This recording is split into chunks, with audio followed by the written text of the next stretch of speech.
Hey guys, tonight we're going back to the 1940s, and I've got to be honest, you probably won't survive this. Not because I don't believe in you. I do. I just also believe in shrapnel, trench foot and bullets that don't care how charming you are. So before you get comfortable, take a moment to like the video and subscribe, but only if you genuinely enjoy what I do here. Let me know where you're tuning in from and what time it is for you. Midnight in Milwaukee, 3 AM in Tokyo. I want to know. Now dim the lights, maybe turn on a fan for that soft background hum, and let's ease into tonight's journey together. Your feet hit the floor with a thud that echoes through the wooden barracks. It's early, way too early. A bugle screaming through the cold morning air and the lights overhead buzz with flickering yellow insistence.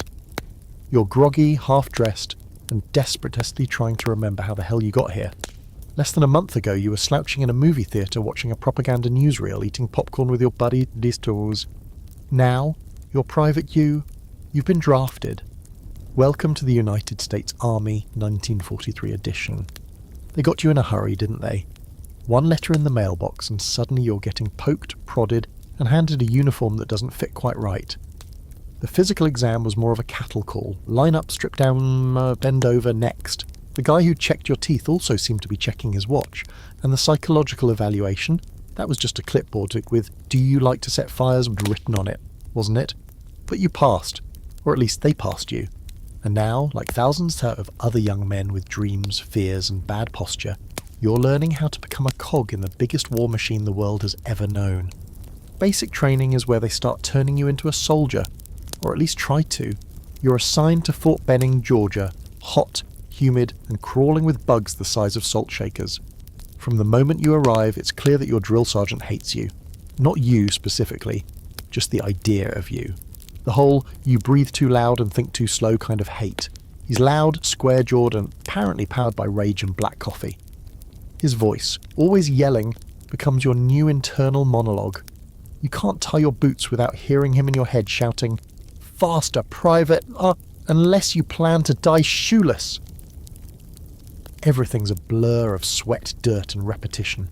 Marching in formation with blisters tearing at your heels. Push-ups in the rain until your arms shake like cheap jelly. Learning to clean your M1 Garand like it's a sacred relic. Because to the army, it is, you sleep with it, you name it, you whisper to it like it's your sweetheart back home. "This is my rifle." There are many like it. Becomes less of a chant and more of a prayer. You're exhausted. All the time. They wake you up before dawn, feed you something that vaguely resembles food, usually grey, always mushy, and then it's off to drills. Some guys cry quietly in their bunks at night, hoping no one hears. One guy fakes a seizure just to get out early, but the medics know the trick. He ends up with extra latrine duty. You all learn pretty quick. No one's coming to save you. Except maybe the weekend, when you get a half day to breathe, maybe write a letter home, but something strange happens as the weeks wear on. You start to adapt. Your body hurts less. You hit targets more often. Your boots still stink, but your laces are always tight. You start to feel a strange kind of pride when the drill sergeant nods, almost imperceptibly, as you disassemble and reassemble your rifle in record time. You and your platoon, once strangers, now grunt and curse in a weird sort of harmony. There's comfort in the routine, brutal as it is. Here's a wild fact. The army actually experimented with morale-building films made by Hollywood directors, like Frank Capra, to help new recruits like you understand why we fight. They didn't show those in your training though. They showed you grainy black and white footage of Nazi tanks rolling over Poland and then told you to dig faster. And here's something even weirder. There were divisions in training where men were told that their unit's life expectancy, once in combat, was less than 2 weeks. Some of those guys still signed up voluntarily. You didn't get a choice, but at least you're still here, and for now, alive. There's a big debate in military history circles about how effective American training really was during WWII. Some say it was too rushed, too basic, designed to turn out cannon fodder quickly. Others argue that the emphasis on adaptability and teamwork gave American soldiers a crucial edge. You'll get to form your own opinion soon, because orders are coming. It's toward the end of your training, in that weird stretch where you're not quite a newbie but not quite ready, when your name shows up on a list. You and your unit are being deployed. Overseas. There's no ceremony, no moment of reflection, just a duffel bag, a convoy, and one last look at the base that broke and rebuilt you. You think about your family, Maybe your mum crying in the kitchen, trying to hide it as you left. Maybe your dad shaking your hand a little too hard, pretending he isn't scared. Maybe your little brother asking if you'll come back a hero. You didn't know what to tell them then, you still don't. But you're going. And whatever waits for you across the ocean, it's real now. Your first mistake is thinking this might be like summer camp. You picture a big boat, maybe some card games, the occasional scenic view out to sea. What you get instead is a metal can of sweat and anxiety. A troop ship packed with hundreds of bodies, the air stale and thick like warm laundry that never dried. You're herded on board with the rest of your unit, bumping into duffel bags, tripping over boots, shouting above the hum of engines and orders barked from men whose only job is to keep you moving. The quarters are tighter than you imagined. You sleep in bunks stacked 4 high, and you're lucky if you get a bottom or top. Middle bunks are pure claustrophobia. The ship smells like oil, unwashed bodies, and the kind of chow that looks the same going in as it does coming out.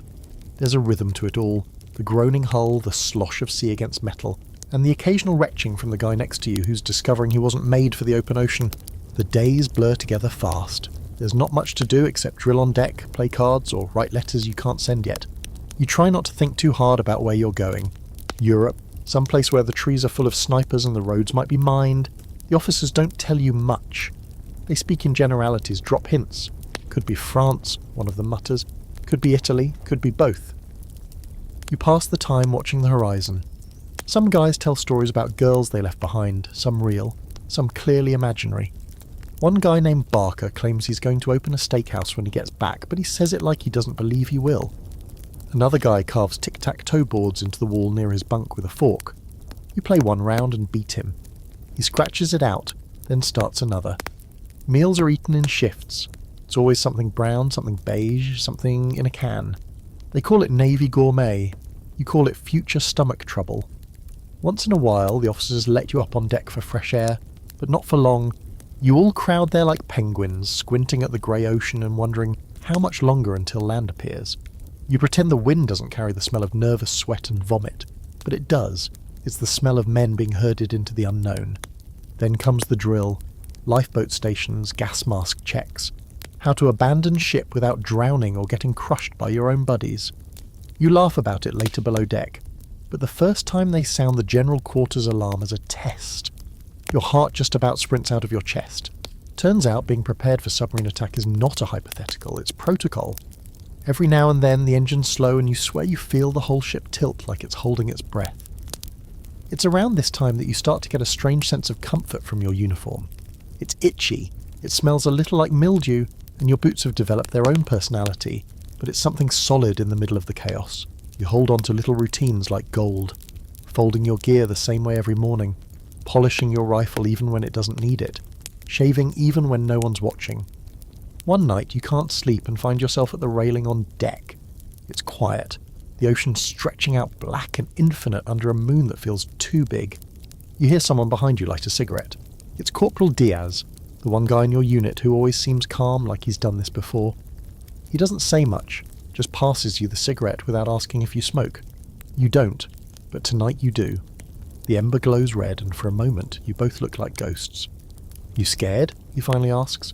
You nod because lying about it would be pointless. Good, he says. Means you're not stupid. Strange fact. Troop ships during WWII were sometimes disguised as merchant vessels to avoid attracting enemy submarines. They'd even paint fake windows on the sides. Some of the ships you pass in the night might be doing just that, trying to trick the enemy into thinking they're full of canned beans instead of terrified privates from Ohio and Texas and California. There's some debate among historians about how prepared these soldiers really were. Did the boat ride give them enough time to mentally steel themselves? Or did it just give them more time to realise they had no clue what was coming? You suspect the latter. One guy, Bennett, cracks completely. Just stops speaking one day. They put him on a quiet part of the deck and give him a chaplain to talk to. You watch him one evening staring out at the ocean like he's hoping it'll take him. And then it happens. You wake one morning to the sound of boots thudding and metal clanking. The boat's slowing. Men are shouting in every direction.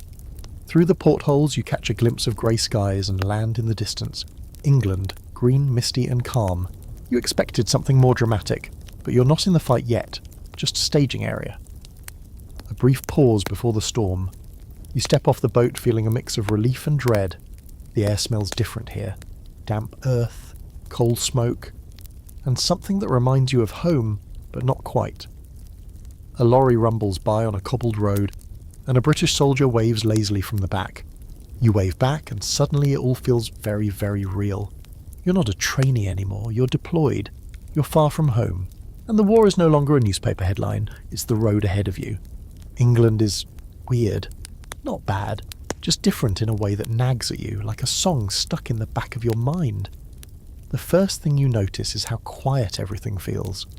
No blaring radios, no roaring engines, just muffled conversations, boots on stone, and the occasional dog barking in the mist. The town you're assigned to is somewhere in southern England, but it hardly matters.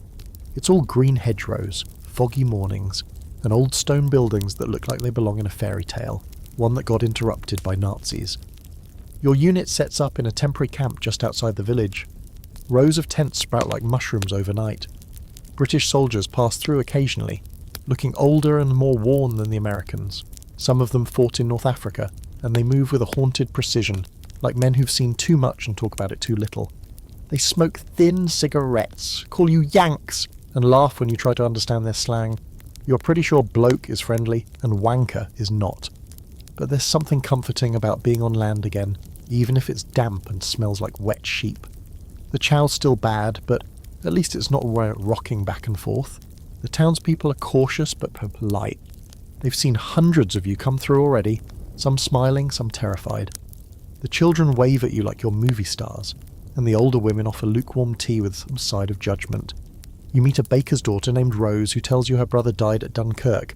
You say you're sorry and she nods like she's heard it 1,000 times. Training picks up again. This time it's serious. The officers won't say exactly what's coming, but everyone knows. It's in their eyes, in the way they triple-check every weapon, every map. You're briefed on assault landings, how to jump from a Higgins boat, how to find cover, how not to drown under 50 pounds of gear. They take you to the coast and make you practice in mock-up terrain. Sandbags become bunkers. You crawl under barbed wire and listen to live rounds snap overhead. It's terrifying and exhilarating, and at some point you stop asking when you'll be going into action. You just start waiting for it. One foggy morning, a staff sergeant gathers your unit around a table. There's a map with far too many arrows on it, and he points to a stretch of beach in Normandy. Utah, they call it. You're going to land there, push inland, secure the roadways, link up with paratroopers. Easy, right? He doesn't mention the German bunkers, the machine guns, the mines, but you see it in his clenched jaw. Here's a little-known fact. Some soldiers were issued playing cards with diagrams of German tanks and aircraft so they could identify them in the field. You flip through a deck one night in the barracks. Panzers, Messerschmitts. Half of it looks like science fiction, but it's all real, and it's waiting for you just across the channel. Then there's the fringe stuff, the rumours. British locals swear the invasion's already cursed. Too many accidents in training. One guy swears he saw a ghost during a beach exercise. Another insists his compass spins in circles every time they get near the cliffs. You chalk it up to nerves, but part of you can't help feeling the air thickening with tension, like nature itself is bracing for impact. Historians still argue about how much the average soldier really knew before D-Day. Some say you were kept in the dark to preserve operational security. Others think you were just too overwhelmed to fully grasp it. You don't know which is true, but you do know this. Nobody's cracking jokes anymore. You write a letter home. You don't say where you are or what's coming. Censorship rules make sure of that. But you tell your mum you're doing okay, that England's quaint and that the food is tolerable. You tell your kid sister to keep practicing piano and promise to send her a British coin. You sign it with a joke she used to love, then fold it carefully like it might be the last one you ever send. The night before deployment, you don't sleep. Most guys don't. Some try, curled up in tents or makeshift bunks, but sleep won't come, not really. You stare at the canvas ceiling and listen to rain tapping out a slow funeral rhythm. Someone is quietly crying nearby. Someone else is humming a song off-key and almost inaudible. You think about home. You think about Rose and her brother at Dunkirk. You think about whether your boots will fill with water as soon as you step off the boat. Morning comes, grey and cold, and you're marched to the trucks in silence. No bands, no speeches, just the sound of gear clinking and boots in the mud. You're handed extra ammo, a life preserver, and a bag you're told not to open unless you get separated. It contains maps, a chocolate bar, and a slip of paper that says, "You are now in enemy territory." The trucks rumble toward the coast. You pass more units lining up. Some wave, some just stare. You wonder if this is what gladiators felt like on their way into the arena, watching the world move around them while knowing their lives were narrowing to a single moment. You try not to imagine the beach, but your brain won't let you off the hook. It feeds you flashes of barbed wire, bullets, and blood on sand. The ship that takes you to your staging point is bigger, louder. This time the air is electric. Some men pray, some laugh like lunatics. One guy just sits with his helmet in his lap, whispering names you don't recognize. You try to look calm, but your hands betray you. Trembling so bad you almost drop your rifle when you pick it up. Nobody mocks you. They're all shaking too. And then you see it, lined up on the horizon like a death-trap dream. Dozens of boats, hundreds. An entire floating army pointed at the coast of France. The greatest invasion force in human history, and you're part of it. Just one man in one boat clutching a weapon and hoping the ocean isn't your grave. You breathe deep, salt and diesel. You taste fear in your mouth. Next stop, Normandy! You don't see the beach at first. All you see is grey water stretching endlessly under a sky that can't decide if it wants to rain or cry. The invasion has begun. Operation Overlord, D-Day. You're in one of the hundreds of Higgins boats packed tight with other soldiers, knees bumping, rifles clutched close like teddy bears in a nightmare. The boat rocks and heaves, slapping the weird waves with enough force to jar your teeth. Some guys are already throwing up over the side. One pukes into his helmet and just stares at it like it holds the future. Your sergeant stands in the front, hand on the rope netting, face set like granite. He's the kind of guy who once chewed out a lieutenant for being too slow on the draw. Now he's quiet. Real quiet. That tells you everything. Every jolt of the boat sends a spike of nerves up your spine. You're soaked from the knees down, freezing, and every second feels like a countdown you can't hear, but definitely feel in your bones. Men in those bunks, the bones under those blankets, the eyes that looked through you instead of at you. Jennings tries to light a cigarette, but his hands won't stop shaking. Diaz doesn't write in his notebook. He just stares into the fire, face blank. Someone starts crying quietly under a tarp nearby. You pretend you don't hear. You lie down with your helmet over your face and close your eyes. But when you sleep, it's there. The smoke, the smell, the stacks of things no one should ever have had to stack. And then the worst part. The survivors. Because they were alive. Still are. And they looked at you like you were an angel and a stranger and maybe something in between.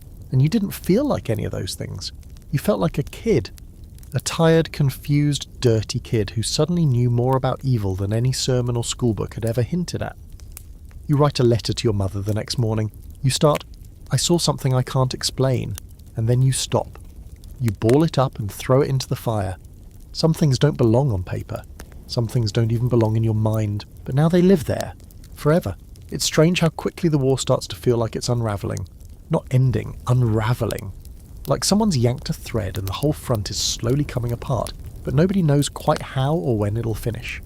You're deeper in Germany now, farther east than you ever expected to get. Every day the resistance grows weaker, but the danger doesn't. If anything, it becomes more erratic. Ambushes in towns that were supposed to be cleared. Lone snipers firing from steeples. Mines left behind like cruel afterthoughts. It's not war in the way it used to be, it's something meaner. Meaner and messier. Your unit's tasked with sweeping a series of rural villages that dot the countryside like bruises. You're not expecting much, most of these places have already been passed through by other divisions, but you've learnt not to trust the word secured. Half the town's labelled clear on your map so they still reek of gunpowder and echo with dying gunshots. You've started calling them maybe safe zones. You don't holster your weapon, you don't take off your boots. The first village you reach is mostly empty. A few elderly civilians, a couple of kids, one family hiding in a root cellar, who emerge blinking and terrified like they've been underground for centuries. No sign of German troops, but you find spent cartridges in the street and fresh drag marks in the dirt. You keep moving. You reach the next town by dusk. It's bigger and not abandoned. In fact, it's oddly busy. German soldiers, at least 24 of them, sit in the square under a white flag, helmets off, rifles stacked in a neat triangle. Your heart nearly stops when you first see them.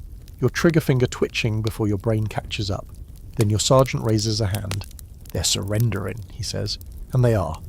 They stand when ordered, hands raised, boots crunching as they step forward one at a time. You disarm them, frisk them, line them up along a wall with guards posted on both ends.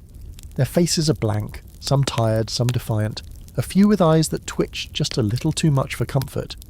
You know what they've done, what they were part of, what they let happen. You think about Ordruff and feel your jaw clench so hard your teeth hurt. One of the prisoners tries to speak English. He's young, maybe 19, maybe lying, says he was conscripted, says he never fired his weapon, says a lot of things that might be true, but you're done passing guilt like it's a code. The truth is, even if he never hurt anyone directly, he wore the uniform, and that means something. You watch him get loaded onto a truck with the others and wonder what his trial, if there is one, will look like. Here's something that doesn't make the history books. The look on a surrendering soldier's face isn't always fear. Sometimes it's relief. You see it now, more and more. German troops who just want to go home, who've stopped believing in orders, who break into tears when handed a cigarette and told it's over for them. Some try to shake your hand, you let a few. Others you ignore. You don't have the room in your chest for empathy today. There's an argument among the officers that night. Someone says we should be pushing faster. Another argues we're not equipped to handle the number of POWs we're collecting. Supplies are strained, fuel is low, trucks overloaded, and there's still word of SS units refusing to surrender, executing deserters and hanging civilians who wave white flags. You listen from the edge of the group, not speaking, just letting the weight of it all press deeper into your spine. The next morning you're moving again. The roads are worse than ever. Rutted, muddy, torn apart by tank treads and shell holes. Your boots fill with water before you've even cleared the first hill. You find an overturned cart full of dead horses, bloated and stiff. The air buzzes with flies.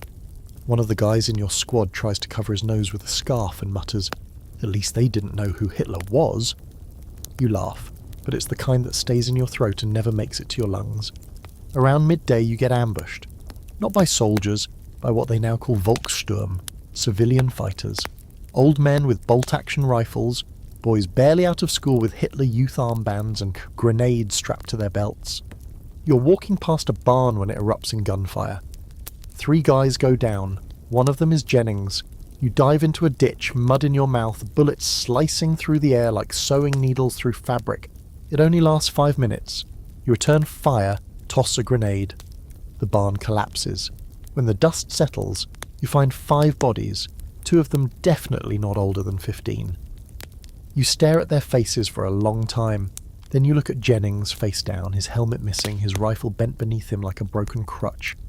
You don't speak the rest of the day. That night you dig a hole in the yard behind a ruined house and help bury him. You mark it with a helmet on a stick, just like you've done too many times now. Someone mumbles a prayer. Someone else throws in a photograph that Ray found in his pocket, his girl back home, smiling in front of a drugstore. You wish you knew her name. And then, it's back to routine. Restack ammo. Clean your weapon. Check your boots. Try not to think too hard. You sit on a wooden crate near the fire, passing around a tin of sardines and talking about nothing in particular. Baseball, beer, the price of eggs. One guy swears he's going to open a bowling alley after the war. You don't correct him. You just nod, like it's already real. Here's a strange historical footnote. Some American units started marking their trucks with hand-painted messages during the final stretch of the war. Things like Berlin or bust, or the last rounds on me. A kind of defiant poetry scrawled in chalk and fading paint. You think about painting something on your helmet, then decide against it. You're not sure what you'd even write. Please Let Me Survive doesn't really fit the heroic mould. You go to sleep that night with Jennings' picture still in your head. The lines are thinning, the cities ahead are falling, the Reich is dying. But it's not dead yet, and every mile forward still costs you something you can't get back. VE Day comes and you don't even hear about it until hours later. You're crouched in the shell of a house outside a town that doesn't exist anymore, staring down the barrel of a rifle that hasn't needed to fire in 3 days. You've been running patrols, guarding roads, and watching the tree lines like they still hold ghosts, which they might. There have been no confirmed sightings of enemy troops in your sector, but that doesn't mean they're not out there somewhere, waiting for you to let your guard down.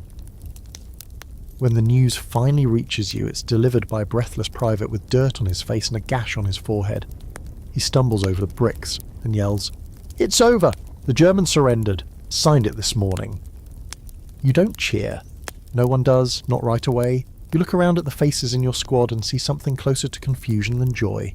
Maybe you misheard, maybe it's a joke. You've been promised almost over for months now. Hearing it's done just doesn't register. Then someone confirms it over the radio. The official broadcast full of words like unconditional surrender and victory, spoken with just enough ceremony to make it sound rehearsed.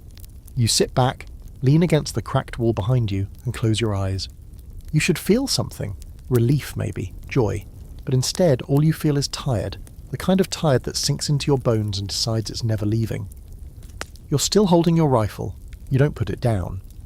Later, there's a celebration of sorts. Not organised, not official.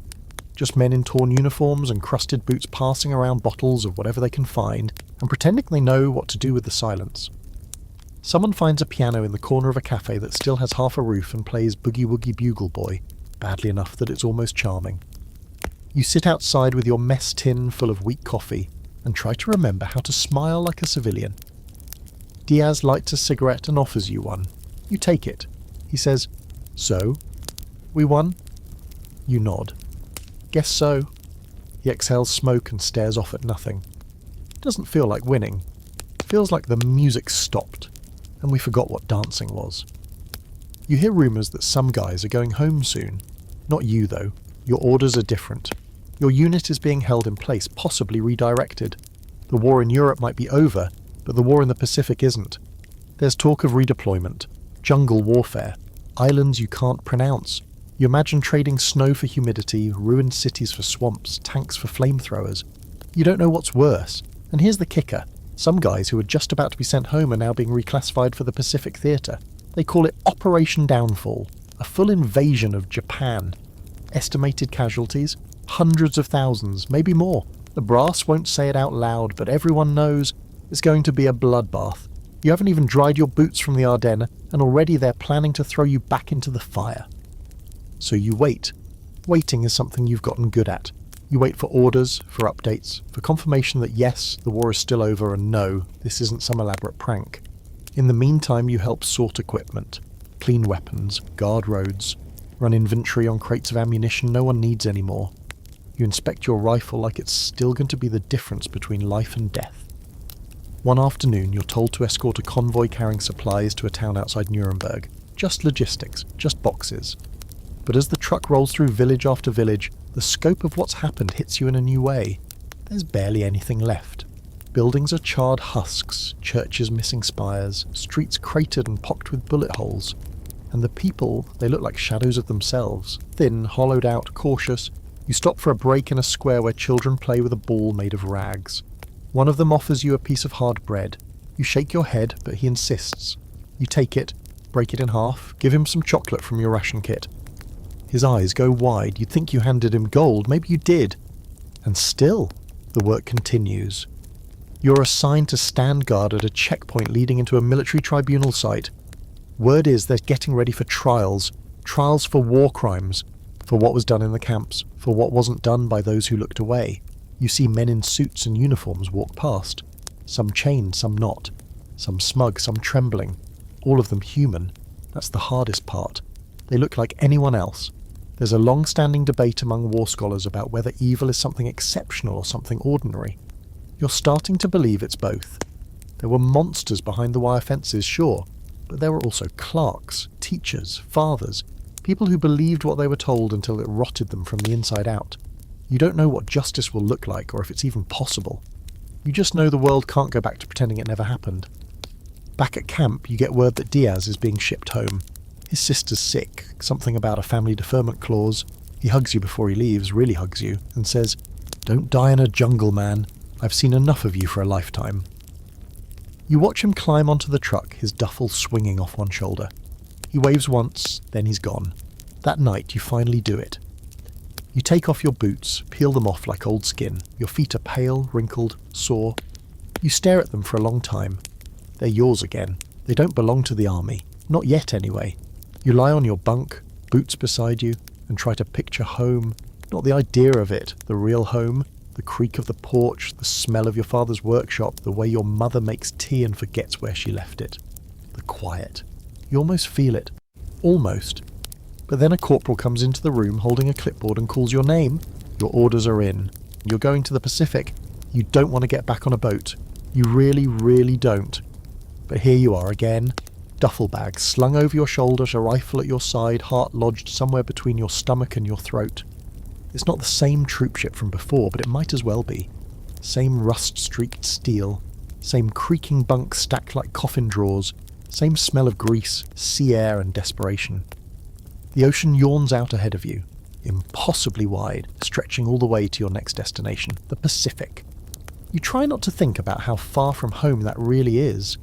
You've barely wrapped your head around the idea that the war in Europe is over, and already they're shipping you off to fight in another hemisphere, on a completely different kind of battlefield.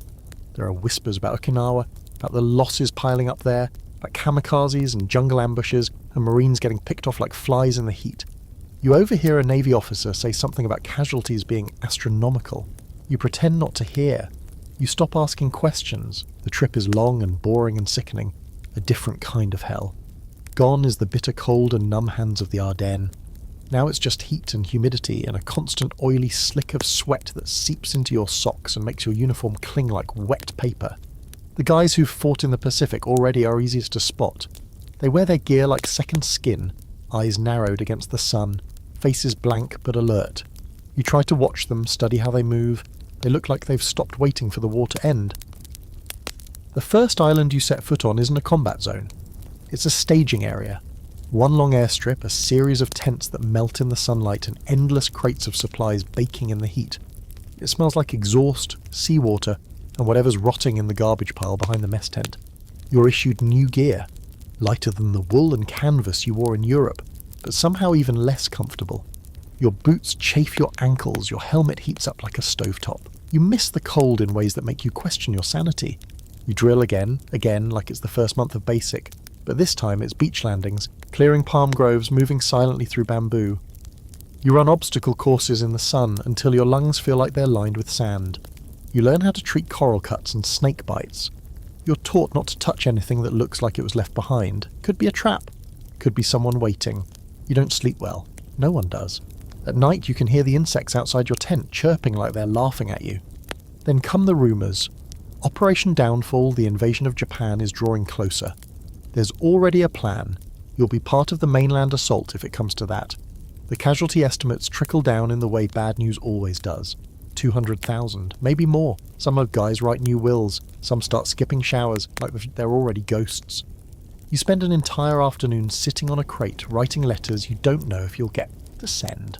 One to your mother, one to your sister, and one to nobody in particular. Just in case.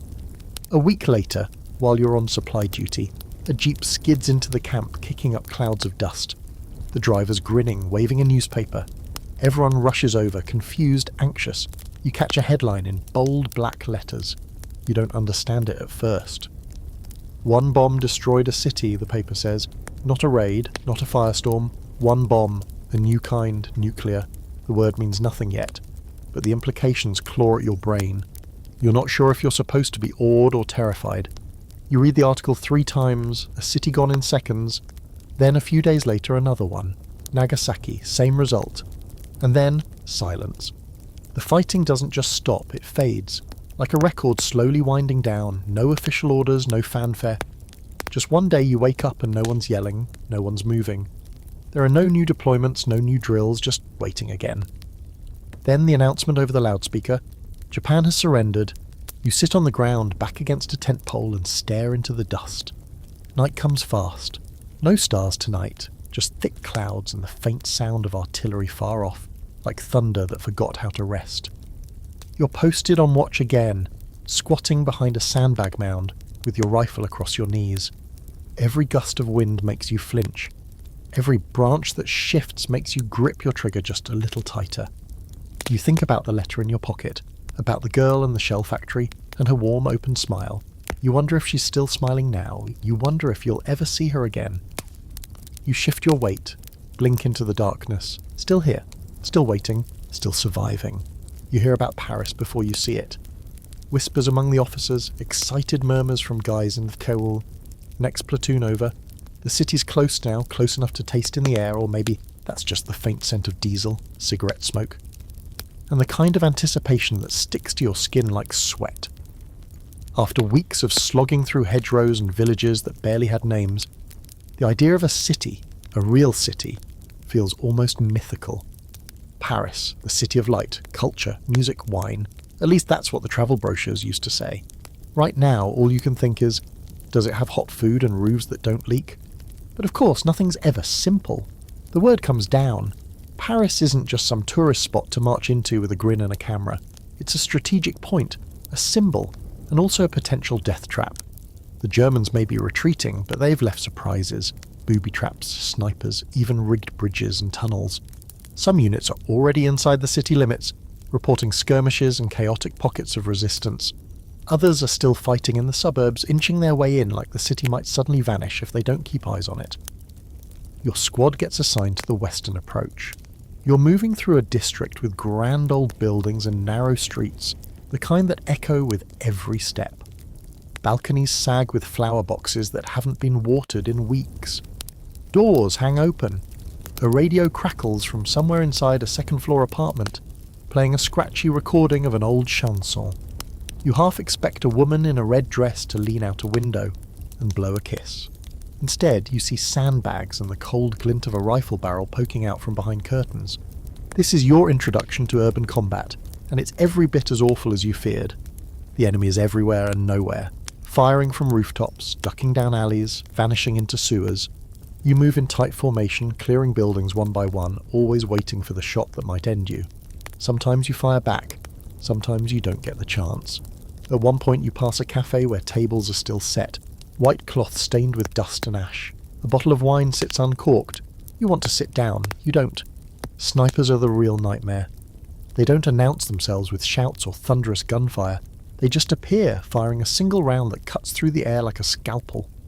One guy in your platoon, Harper, goes down with a neat hole in his helmet and no time to even scream. You hit the deck and stay there for what feels like an hour, pressed against the wall of a bakery where the scent of stale bread mixes with blood. Eventually your squad roots him out.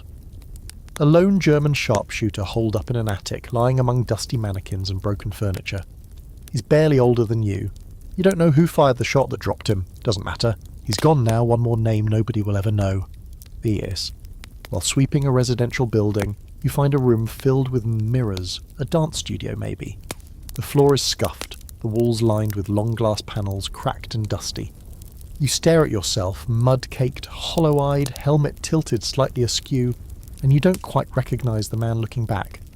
Then someone behind you bumps into a stack of boxes, and for a second, every mirror in the room flashes with movement. You all freeze, rifles up, eyes wild. But it's just you, just your reflections. You move on quickly, not saying a word. You meet your first resistance fighter that afternoon. She's small, sharp-eyed, wearing a brown coat and boots too big for her feet. Speaks English well enough to tell you the Germans are still holding the bridge up ahead. They've wired it to blow. She leads you through back alleys and underground passages, cigarette clenched between her teeth the whole time like she's been at this for years. Maybe she has. She introduces herself as Elodie. You ask her how old she is. She says 17. Then she shoots a German scout between the eyes like it's just part of her day. You reach the bridge after dark. The engineers get to work, sweat pouring off their faces as they search for the explosives. There's gunfire in the distance, but not near enough to stop the job. You and your squad set up a perimeter. One guy hums the French national anthem under his breath. Another curses every 20 seconds like it's keeping him alive. You just keep scanning the shadows, rifle ready, stomach a knot. They find the explosives, disarm them, the bridge stays standing. That's when the real celebration starts. Word spreads fast. Paris is liberated. The Germans are retreating or surrendering, some under fire, others just slipping away into the night. The next morning your unit marches through the city in full gear. The streets are full of Parisians, cheering, waving flags, tossing flowers like confetti. You can barely process it. Women kiss you. Children climb on tanks. Men shake your hand like you personally won the war. It feels surreal, too clean, like a movie scene they forgot to include the pain in. Here's a wild fact. During the liberation, some Parisians dragged collaborators, French citizens who worked with the Nazis, into the streets, shaved their heads, and paraded them in shame. You don't see that firsthand, but you hear about it. It makes your stomach twist. War turns everyone into something else. You're not always sure into what. You find yourself near the Eiffel Tower, and even though you're not supposed to, you climb a few flights of stairs just to get a look. The city stretches out in every direction. Grey rooftops, winding streets, the Seine glinting in the afternoon sun. You try to feel triumphant. You really do. But part of you just wonders how long this calm will last. How many other cities will need to be liberated before you get to go home? There's a scholarly debate about the true value of liberating Paris. Some say it was symbolic more than strategic. Others argue it cut German supply lines and bolstered French morale in a way no battlefield ever could. You don't care about any of that. All you know is that for once the people are smiling, and for a few hours you can walk down a street without expecting to die. That night you eat warm bread, real bread, fresh, crusty. Someone hands you a bottle of wine, and you sip it while leaning against the back of a truck. It's bitter and a little sour, but it's perfect. You close your eyes, and for the first time in weeks, your dreams don't wake you up. It happens on a quiet morning, the kind you've started to fear more than the loud ones. No bombs, no sirens, no frantic orders barked across a radio, just a dawn that creeps in gently, soft lights spilling across your makeshift barracks in an old schoolhouse on the outskirts of Paris. The chalkboards are still smudged with arithmetic, and someone's drawn a crude caricature of Hitler getting punched in the face in one corner. You smile at it every morning like a private ritual. This morning you don't. Today something changes. You're on patrol outside the city, checking a cluster of stone farmhouses for any lingering German resistance. It's supposed to be routine? That's the word they use. Routine. Like you're just out delivering mail instead of walking into possibly rigged ruins with your rifle raised and your lungs tight. There's no sign of movement in the first two houses, only the echo of boots on old floorboards and dust thick in the air. The third house smells like dried blood and burnt wood. You step in, and that's when it happens. A figure bolts from the back room, young, fast German uniform but no weapon in sight. For a second everything slows. You shout. He doesn't stop. He's not coming at you, he's just trying to escape. Maybe he's just scared. Maybe he's 17. Maybe he doesn't speak English. Maybe. You fire. One shot sent a mass. He stumbles, hits the wall, slides down it in a heap. You move in fast, heart racing, rifle raised again, because what if he was faking? What if he's got a grenade? But no. Just blood now. A lot of it. You crouch next to him, hands shaking. His eyes are wide, searching your face for something, recognition, help, maybe forgiveness. You don't speak German, he doesn't speak English, but there's no mistaking the look in his eyes. He dies 2 minutes later. The room is still. Your squad catches up and one of them says, "Good shot," but you don't answer. You're looking at the kid's boots. They're not standard issue. They're old, repaired with string and leather patches. His belt is too big. His shirt is threadbare at the cuffs. And his weapon, nowhere in sight. There's a satchel beside him. Inside it, 2 boiled potatoes, a small loaf of bread, and a photo of his family. He wasn't attacking, he was running them. Your sergeant tells you not to think about it too hard. "That's war," he says. You nod, but it's just reflex now. You carry the moment with you the rest of the day, heavier than your gear. He looked your age, maybe younger. The face flickers in your memory like a film reel stuck on the same frame. You try to push it out. You try to breathe. You try to be okay. You fail. Here's the twisted part. This isn't uncommon. It's not even shocking. Soldiers on both sides have been killing people who didn't shoot back since day one. Sometimes it's a mistake. Sometimes it's just the logic of fear. The rules are clear on paper, but in real time, with adrenaline pounding and seconds to act, paper doesn't mean much. Some historians still argue whether that kind of kill is justified in combat zones. Others say if you hesitate, you die. You now understand both arguments in a way you wish you didn't. Back at base, you sit alone. You don't write a letter. You don't clean your rifle. You don't even eat. You just stare at your boots, still speckled with dried blood. Riley sees you and doesn't ask anything. He just sits next to you in silence, peeling an apple with his knife and tossing the skins into the dirt. He doesn't offer you any. You don't want it anyway. Later that night, someone brings out a deck of cards. You all play poker by lantern light. You lose every hand and no one bothers taking your money. Someone makes a joke about an officer's mustache. Someone else farts so loud it echoes through the room. Everyone laughs, even you finally. but the laugh doesn't reach your eyes. You go to sleep without saying much, and the kid's face is waiting for you when you close your eyes. A couple of days later, your squad receives orders to secure a nearby rail depot, suspected of harbouring retreating Germans. It's another mission like the last one. Enter, sweep, report. You move fast now, methodical, less hesitation. You check corners with clean practice motions. You don't flinch at shadows anymore. In the office building, attached to the station, you find a desk still covered in paperwork. One sheet has a list of names neatly typed. Another has shipping schedules. And then you find the body. Not a soldier, just a man in a station master's uniform, slumped over in a chair with a single bullet wound to the head. His hands are folded in his lap. No weapon nearby. A note in French sits on the table beside him. One of your guys translates, "They told me to do it. I didn't. I hope that matters." That's when it really starts sinking in. This isn't a war of clear lines, not anymore. It's not just uniforms and rifles and storming beaches. It's blurred faces, blurred rules, blurred guilt. The enemy isn't always pointing a gun at you. Sometimes he's running away. Sometimes he's already dead. Sometimes he's you in a different uniform. There's an old rumour, maybe true, maybe not, that Allied soldiers used to leave playing cards, the ace of spades in particular, on the bodies of enemy troops. Psychological warfare, they called it. A symbol of death. You've never done that. But today, as you walk out of that rail depot, you catch yourself checking your pocket, just in case. You pause by the tracks before heading back to base. The rails stretch into the trees, rusty and broken in places, like they're tired of carrying people toward war. You imagine what it would be like to just walk along them all the way home. One boot after the other, no more orders, no more shots in the dark. But you don't. You turn around, sling your rifle over your shoulder and start the march back. There's no one cheering now. You don't see it happen. That's the worst part. 1 minute you're moving through a dense patch of woods, pine needles underfoot, shafts of morning light cutting through the branches like soft knives. And the next, there's a sudden blast of sound and movement behind you. A boom so loud it doesn't feel like sound, just pressure, like the air itself folds in. Dirt, leaves, and parts of trees scatter in all directions. You hit the ground by reflex. Your ears are ringing before your brain catches up to the fact that someone just detonated a mine. You scramble back. There is screaming. Not distant, not cinematic.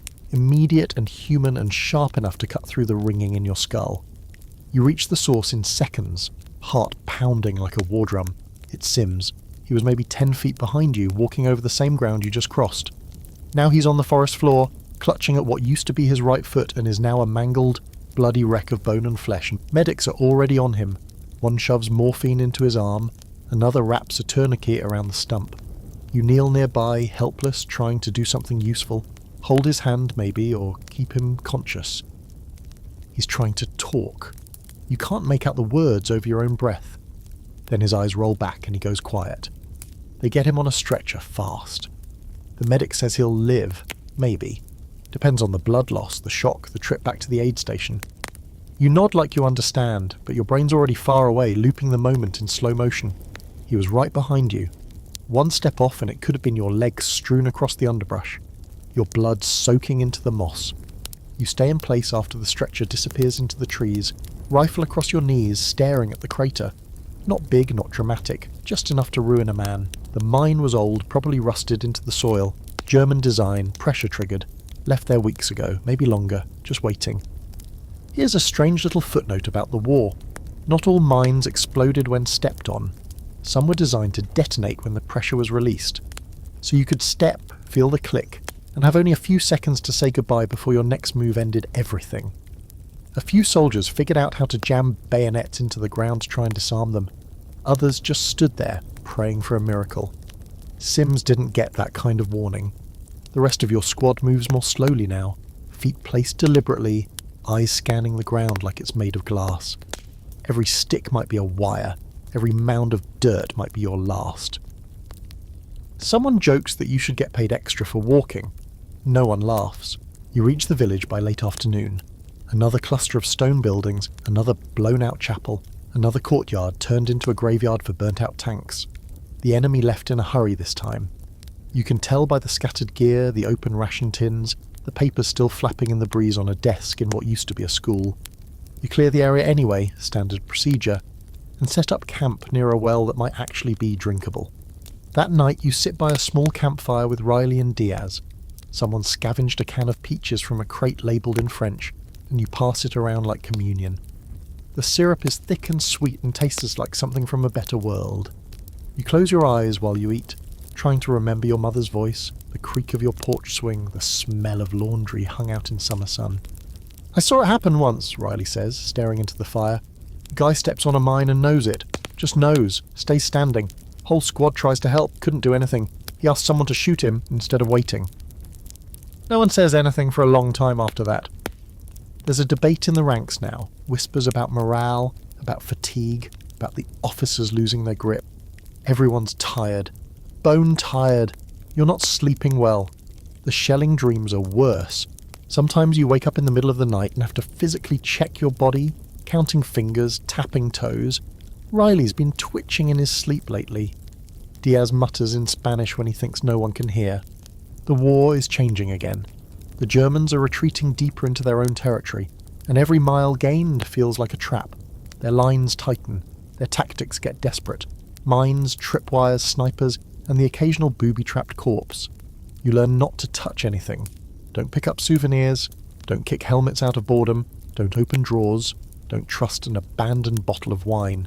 You hear a story from another unit about a guy who found a violin in a ruined house. Started playing it, right there in the middle of the wreckage. German soldier heard the music and walked into the open with his hands up. Said the tune reminded him of home. No one knows what happened after. Maybe they shot him. Maybe they let him go. The story ends differently depending on who tells it. That's how this whole war feels now. Muddy, improvised, half made of rumours and half of truth. You cling to what makes sense. Your rifle, your squad, your boots, your next step forward. You stop thinking long term. You stop making plans. Do you write a letter to Sims? You don't know if he'll get it. You just say you're sorry.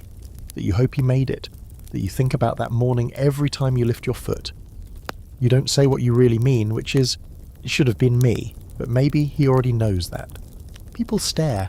Someone laughs awkwardly. Your mother rushes over and helps you up, dusting off your shoulders like you're 10 years old. "Just a firework," someone says. "Part of the show." You nod, but you're still shaking. You leave early. Here's a weird footnote for the history buffs. After the war, some soldiers had to take civilian re-entry classes, actual courses that taught them how to dress for job interviews, how to talk to civilians, how to balance a checkbook. You never got one. You're figuring it out as you go. Some days you feel like you're doing all right. Other days, you catch yourself flinching at your own reflection.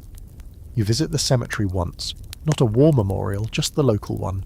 Rows of stones, most clean, a few leaning. You find a spot under a tree and sit with your back against the trunk. You think about Jennings, about Burke, about Riley. You imagine where their names might be now, chiselled into granite halfway across the world, marked with little flags or maybe nothing at all. You talk to them, quietly, tell them you're sorry, tell them the war's over, tell them you miss the harmonica and the bad jokes and the way Burke would say something smart and then trip over a root 5 minutes later. You don't cry, you just sit there, breathing, until the shadows grow long. On the walk home, a breeze picks up. Smells like rain. You pull your collar tighter and keep moving. Your boots are worn now, soles starting to peel. You should replace them, but you don't. Not yet. One night you dream of the river crossing in France, the one with the broken bridge and the artillery that didn't stop for 2 days. You wake up in a cold sweat, hand clenched around the edge of the mattress. You stare at the ceiling for a long time. Then you get up, go to the kitchen, and pour yourself a glass of water. It tastes like tap and copper in the past. You stand there in the dark, barefoot, finally letting yourself say it out loud. I'm still here. And it echoes in the silence like a promise. Spring turns to summer, and the town begins to bloom in that stubborn small-town American way. Lawns mowed in diagonal stripes, clotheslines full of laundry snapping in the breeze, ice cream trucks humming down familiar streets. On the outside, it's like the war never happened, like time paused and waited for you to catch up. You sit on your front porch most evenings now, boots propped on the railing, sipping lemonade your sister insists on making from scratch. You watch the sky bleed orange and purple and wonder how something so beautiful can still feel hollow. A kid rides by on a bicycle, his baseball glove tucked under one arm. He waves and you wave back. You've started waving more. smiling more, not because you always feel like it, but because you're trying. It's like rehab for the soul, stretch, wince, breathe, repeat. Work at the hardware store has settled into routine. You fix things now. It sounds small, but there's power in it. Someone comes in with a broken latch or a leaky faucet and you solve it. No gunfire, no screams, just metal, wood and patience. You start keeping a small notebook in your back pocket, jotting down the things you learn. The size of bolts, the names of finishes. Sometimes when you're alone in the back room you write other things, fragments of old memories, lines from dreams. You don't know what they are yet, but they feel important.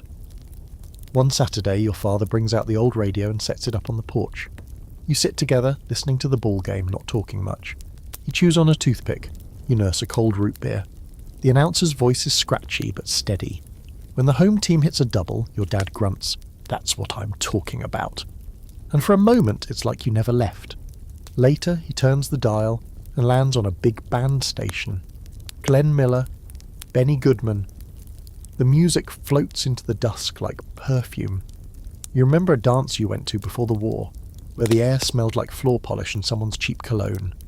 You remember the feel of a girl's hand in yours. Her name escapes you, but the warmth doesn't. You get a letter from Diaz. He's back in California, working with his uncle building houses. "The wood doesn't shoot back," he writes. "I think that's a fair trade." He says he misses the old squad, even the terrible Chow, even you. Mostly you, though. You are the least annoying of the bunch. You laugh when you read it. Really laugh. It startles your sister. She says it's the first time she's heard that in months. There's a girl now, not the pharmacy girl. Someone new. You meet her at the diner where she works part-time, bringing milkshakes to high schoolers and dealing with the kind of grown men who think a wink is a substitute for manners. Her name's Claire. She's got a scar above her eyebrow from a bike crash when she was 10, and she makes fun of your handwriting like it's a moral failing. You like her immediately. It starts slow. Pie and coffee after her shifts. Walks by the lake. You tell her bits and pieces. Never the whole story, just moments. The foxhole in Belgium. The letter from a dead man's pocket. The time you watched a town disappear under artillery and had to pretend you were okay with it. She listens, really listens, doesn't try to fix it, doesn't flinch. One night you show her the little notebook you've been filling. She reads the first page, looks up and says, "You should write a book." You shake your head, laugh, say, "Nobody'd read it." She just shrugs. Maybe, but maybe they should. There's a memorial in town now. Just a simple stone slab by the courthouse etched with names. You visit it sometimes, trace the letters with your fingers. Jennings, Riley, others. You leave a penny on the stone, not really sure why, just that someone told you it was a thing, it feels right. And here's a strange post-war tradition. People started planting victory gardens not to support the war, but to remember it. Tomato vines and cabbage rows tended by hands that once held rifles. You start one too, tomatoes mostly, some green beans. Your mother helps. Your sister laughs when you forget to weed. Claire brings over compost and kisses you when you get dirt on your nose. One Sunday you wake up and realise you haven't had a nightmare in 2 weeks. You sit up slowly waiting for it to catch up, but it doesn't. The room is still. Your boots are still beside the bed, out of habit more than fear now. You touch them once, just a light tap, and then leave them there. At breakfast your father reads the newspaper aloud. "They're turning part of the old base into a community college," he says. "You could take classes if you wanted." You shrug. "Maybe." He nods. "It's good to have a plan." You look out the window at your tiny tomato plants and think, maybe I already do. Yeah. You and Claire go to the movies. You sit in the back row, share popcorn, and whisper smart-ass comments during the previews. The feature film is about a soldier who comes home and becomes a cowboy. You roll your eyes, but you don't leave. When the lights come back up, Claire kisses you and says, "You could be a cowboy." You smirk. "Only if I get a horse." "No," she says. "You'd name it something stupid." You probably would. Here's something you didn't expect. Happiness feels like a kind of resistance. Like choosing to smile is defiance against everything that tried to break you. You're still scarred, still tired, still not all the way back, but you're here, you're alive, and that counts for something. You write another letter to Diaz. Tell him about the garden, the girl, the tomatoes that still taste like wet socks but might get better. You write, "I think we're going to be okay." You don't underline think this time. And one day you finally pack up your boots. You don't throw them away, you don't polish them, you just fold them into a box, tape the lid, and slide it under your bed. Not because you want to forget, but because you're finally ready to stop carrying the war on your feet. And now here you are, not in a foxhole, not on a muddy road in France, not peering through the sights of a rifle or holding your breath while the sky splits open above you. No, you're here, in a small quiet house with creaky floorboards and the steady hum of a ceiling fan. The war is behind you, the uniforms folded away in the back of a closet. The medals are tucked into a drawer, forgotten more often than not. Life is ordinary again, and you're learning that ordinary might be the most extraordinary thing of all. Some nights you still hear echoes. A door slams and your heart stutters. A thunderstorm rolls in and you swear you can smell gunpowder. But they're just echoes now, not chains. The past doesn't hold you by the throat anymore. It just taps your shoulder now and then, a reminder of where you've been and what you survived. Claire is still beside you. She reads your scribbled stories, the ones you thought you'd never show anyone, and tells you they matter. She reminds you when to breathe, when to laugh, when to put the shovel down and just watch the garden grow. She's patient on the bad days, fierce on the good ones. You don't know how you got so lucky, but you've stopped trying to question it. Your parents are aging, slower steps, more naps. You help your dad in the workshop more often now, but he mostly watches while you sand and glue and hammer. You don't need me anymore, he says once. You smile. That's not true, you reply, just different. The town changes in small ways. The old movie theatre becomes a bank. The diner gets new booths. New kids ride their bikes down the same cracked sidewalks, their laughter filling the air where once there was only silence. You're not part of the past here. You're part of the present. The future even. You didn't come back the same. No one does. But you did come back. And now, after everything, you're learning to live. You, the one who survived. The one who made it through the snow and the fire and the waiting. The one who learned to smile again without guilt. The one who took off his boots and let the ground beneath him be safe again. You'll never forget. You're not supposed to. But you've earned your peace. You've earned your homecoming. And it's okay to let yourself believe in joy again. That night, the wind howls through the broken shutters of the house you've claimed for sleep. You sit in the dark, listening to it sing through cracks in the walls. It sounds almost like a voice. You try not to imagine whose. You finally lie down, one boot still on, hand resting on your rifle. You dream of home. Then the morning comes again. Winter creeps in without asking permission. One morning you wake up and your breath clouds the air in front of your face like fog from a train engine. Your blanket's stiff with frost, your canteen's half frozen, and your boots feel like cold bricks clamped to your legs. You groan as you move, joints stiff, spine crackling, like you've aged 30 years overnight. Everyone else looks the same, pale, tired, shivering even before the wind picks up. The war is grinding down to something colder now. Everything sharpens. The landscape, the silence, the pain. There's a new weight in the air, and it isn't just the snow. You're somewhere near the Ardennes forest now, camped in a patch of woods that looks like it was drawn by someone who hated comfort. Tall trees stretch up like claws, their bare branches black against a sky the colour of unwashed linen. The snow crunches underfoot in a way that makes stealth laughably impossible. You're bundled in every layer the army has seen fit to give you, which turns out to be not much. Wool, canvas, thin gloves, a scarf someone sent from home. It's better than nothing, which is a phrase you now use every day. The orders are routine: dig in, hold position, wait. You've been told that the German army is basically done, retreating in clumps, running out of fuel, running out of men. That's what the brass says. That's what the newspapers back home say. And you believe it, until you don't. It starts just after midnight, a few days before Christmas. You're on watch, tucked into a foxhole with your rifle resting on your lap and a hand warmer stuffed in your coat like a joke. The stars are bright, mockingly so, and the night's so quiet that even breathing sounds suspicious.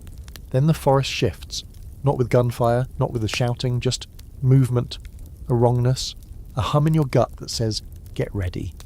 And then it breaks. Artillery, not one shell, not a few, dozens, hundreds. The sky turns orange and black like someone flipped the world upside down and dumped hell on your head. You don't run, you can't. You duck, hands over your helmet, dirt and ice raining down like punishment.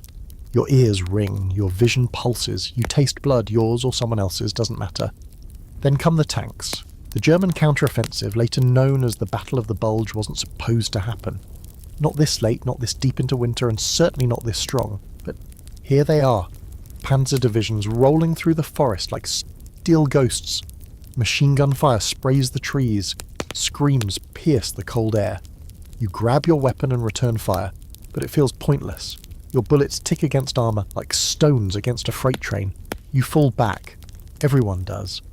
Not in a rooted panic, just fast, purposeful, like men who know exactly how close they are to dying.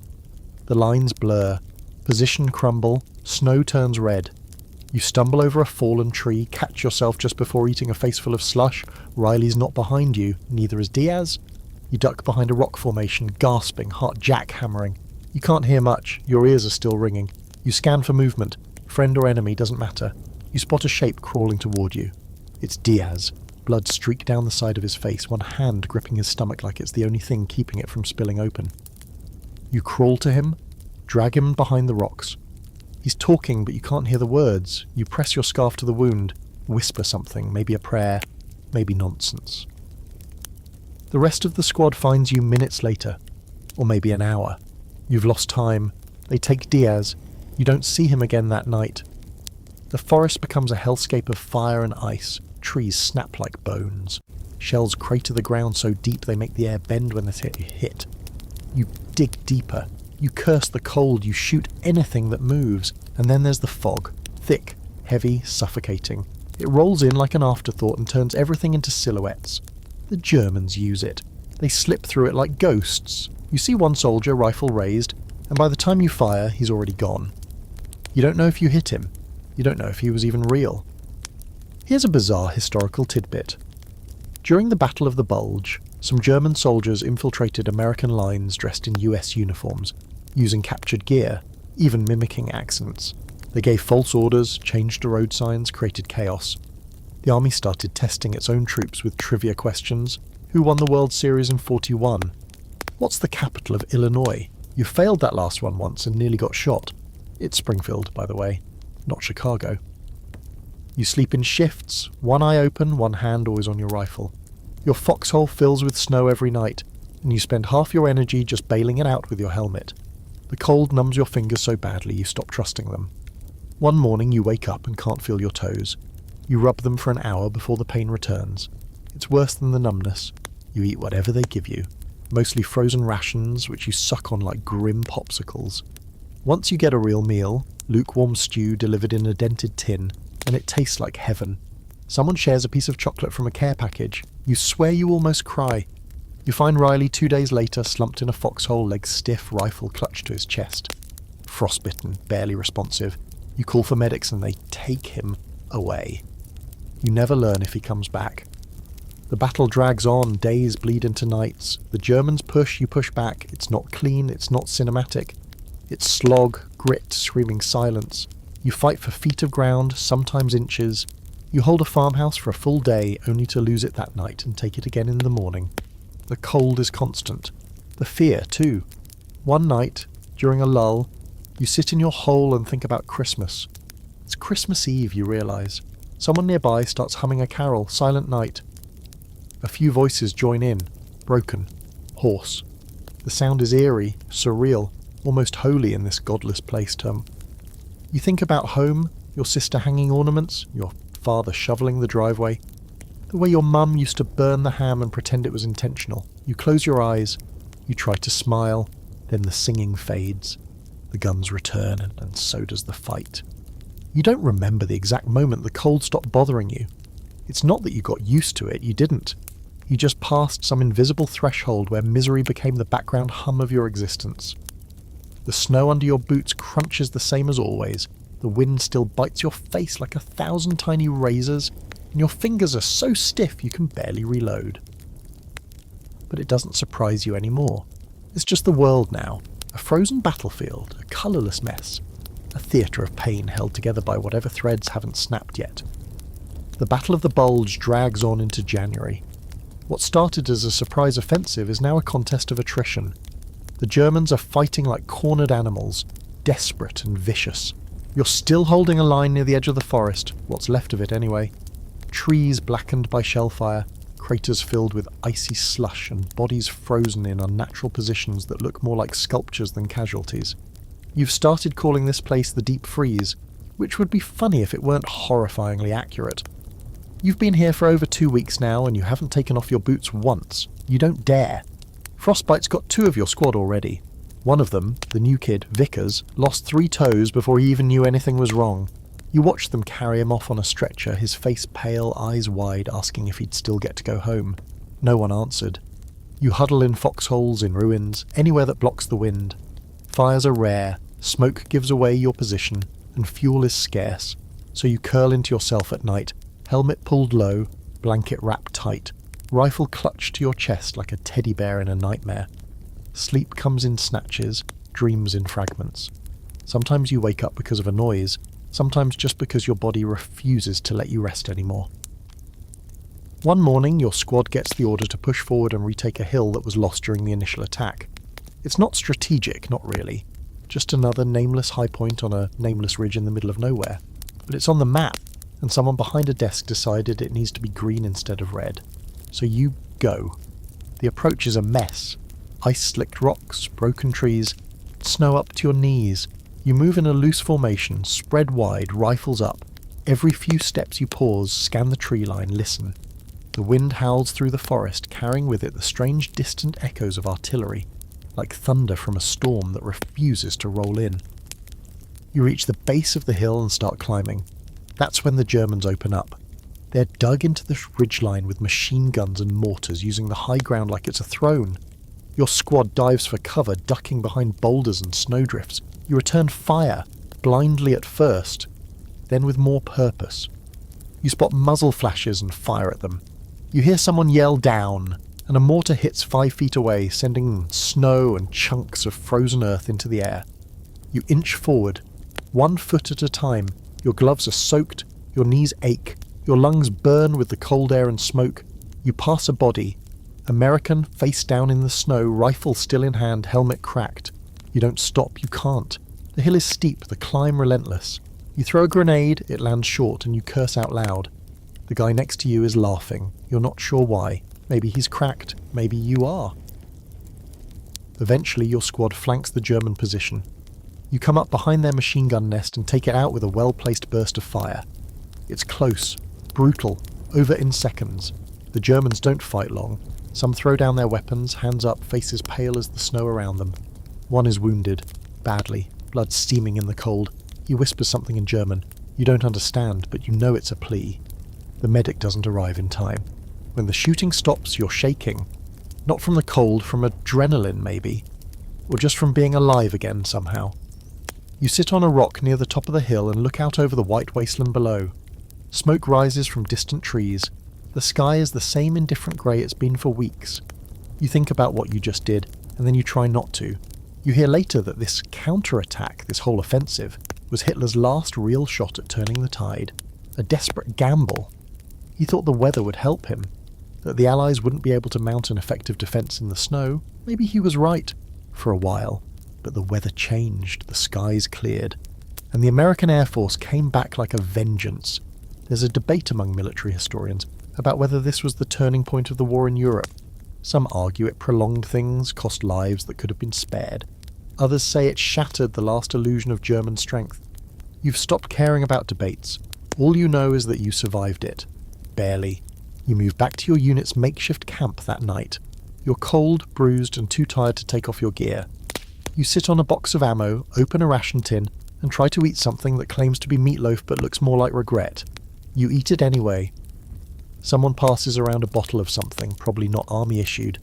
It burns going down. You take another sip. You write a letter home, but halfway through you stop.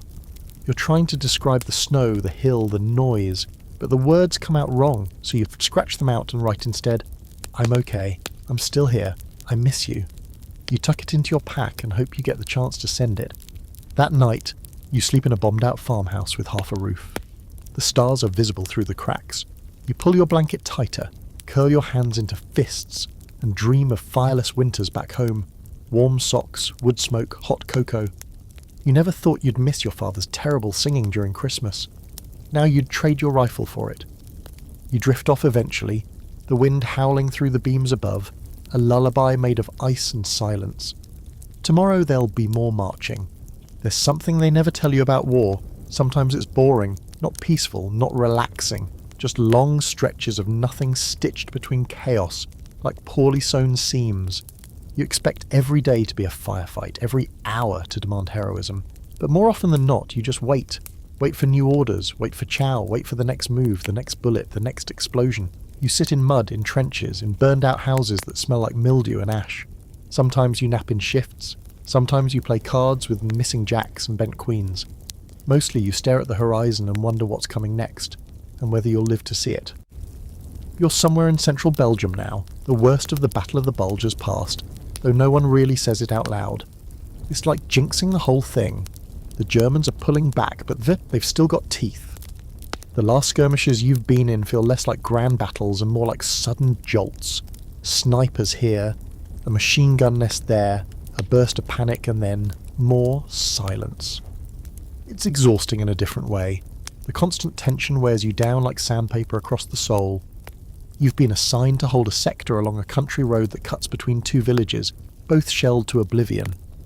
The trees around it are all broken and burned, leaning like exhausted soldiers themselves. Your unit's been here for a week. No real fighting, no real movement. Just patrols, sentry shifts, and routine maintenance. You dig, you clean your rifle, you haul boxes of ammo from one pile to another, even though no one's sure when you'll need it. Your days have begun to blur.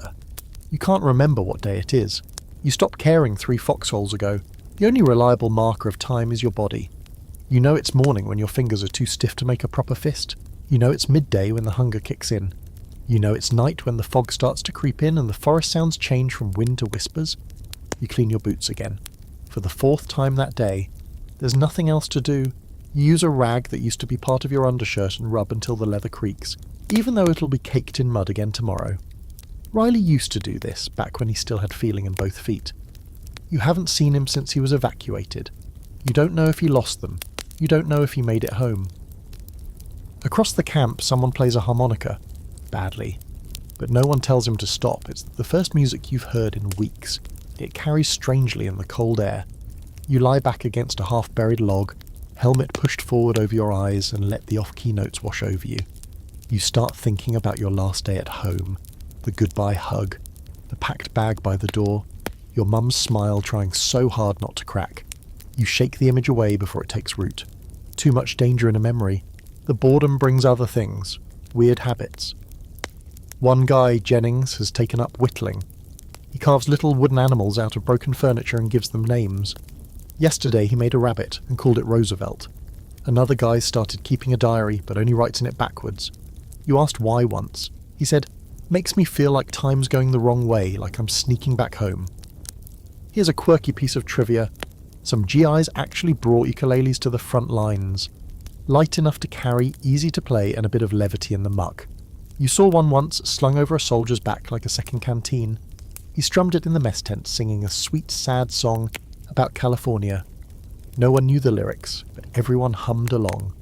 One afternoon you're assigned to patrol the perimeter with Burke, a guy from Wisconsin who used to be a science teacher. He tells you facts while you walk, like it's his way of keeping sane. "Did you know," he says, rifle balanced on his shoulder, "that sea turtles can breathe through their butts?" You pause mid-step. "I did not." He grins. "See, war is awful, but I'm still spreading knowledge." You kind of love him for that. Halfway through the patrol you spot something, a glint in the snow near a ditch. You both freeze, then approach slowly. It's a helmet, German, attached to a body half buried. He's been dead a while, no weapon nearby, no identification. You both stare at him for a moment. Then Burke kneels, mutters something you can't hear, and tucks a blanket over the corpse's chest. "Don't want him catching cold," he says, standing back up. You nod, and the two of you walk on without another word. That night, a care package arrives from home. Not yours, someone else's. You all gather around like it's Christmas morning. Inside, socks, hard candy, a couple of comic books, and a letter from a kid addressed to any soldier. You read it out loud. It's simple, full of misspellings and bad grammar, but it's sincere. It ends with, "Please don't die. My mum says you're brave." You don't know whether to laugh or cry. Later, while cleaning your rifle in the dark, you catch Burke scribbling in a notebook. "What are you writing?" you ask. He shrugs. "Just trying to remember things I've already forgotten." You don't press him. You know what he means. Things get fuzzy. Dates, names, the order of events. It's like the war erodes not just your body, but your sense of linear time. That night you write another letter home. You don't say much, just that you're okay, that you've seen some countryside, that you're eating well. All lies. You don't mention the sniper, or the girl with the rabbit, or the fact that every time you close your eyes, you see Klein's face. You just sign your name and add a little smiley face your sister used to draw. It feels ridiculous, but it's all you have. You lie back in your foxhole, the sky above thick with stars you can barely see through the haze of war. Somewhere nearby, artillery booms, but you're too tired to flinch.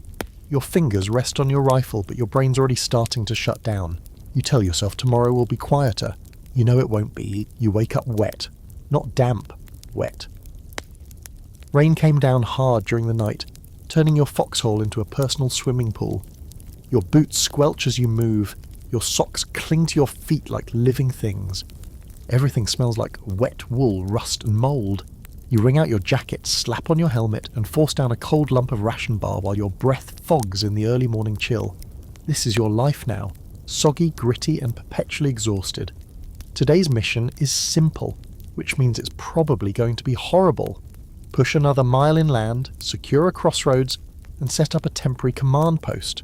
Sounds clean and precise on paper, but it translates to crawl through another few miles of booby-trapped hedgerows while being shot at by invisible enemies. The German defences in Normandy weren't exactly what you'd call welcoming. They are not just dug in, they're woven into the land. It's like trying to evict ghosts from a haunted garden. You move out under another overcast sky. It's always grey here. You wonder if the sun has taken a vacation until the war ends. Mud sucks at your boots with every step, and the narrow dirt roads are now just thick brown ribbons you could lose a jeep in. You pass destroyed equipment, dead livestock, the occasional helmet half buried in a ditch. You don't stop to look too long at any of it. The hedgerows close in again, thick, high green walls that feel less like foliage and more like nature's fortresses. Your squad inches forward in silence, rifles at the ready, spread out in a staggered line formation. At one point your buddy Jackson mutters, "Feels like walking through a meat grinder." No one disagrees, and then, as if on cue, the air erupts with gunfire. It starts with a single staccato burst, a German MG-42 by the sound of it ripping through the leaves from a hidden bunker just ahead. You hit the ground hard, cheek pressed into the mud, and return fire instinctively.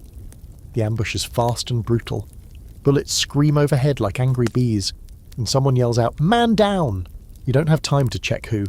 You toss a grenade over the hedgerow and hope it lands somewhere useful. A sergeant calls for flanking manoeuvre. You and two others crawl through a drainage ditch that stinks of manure and rainwater, circling wide.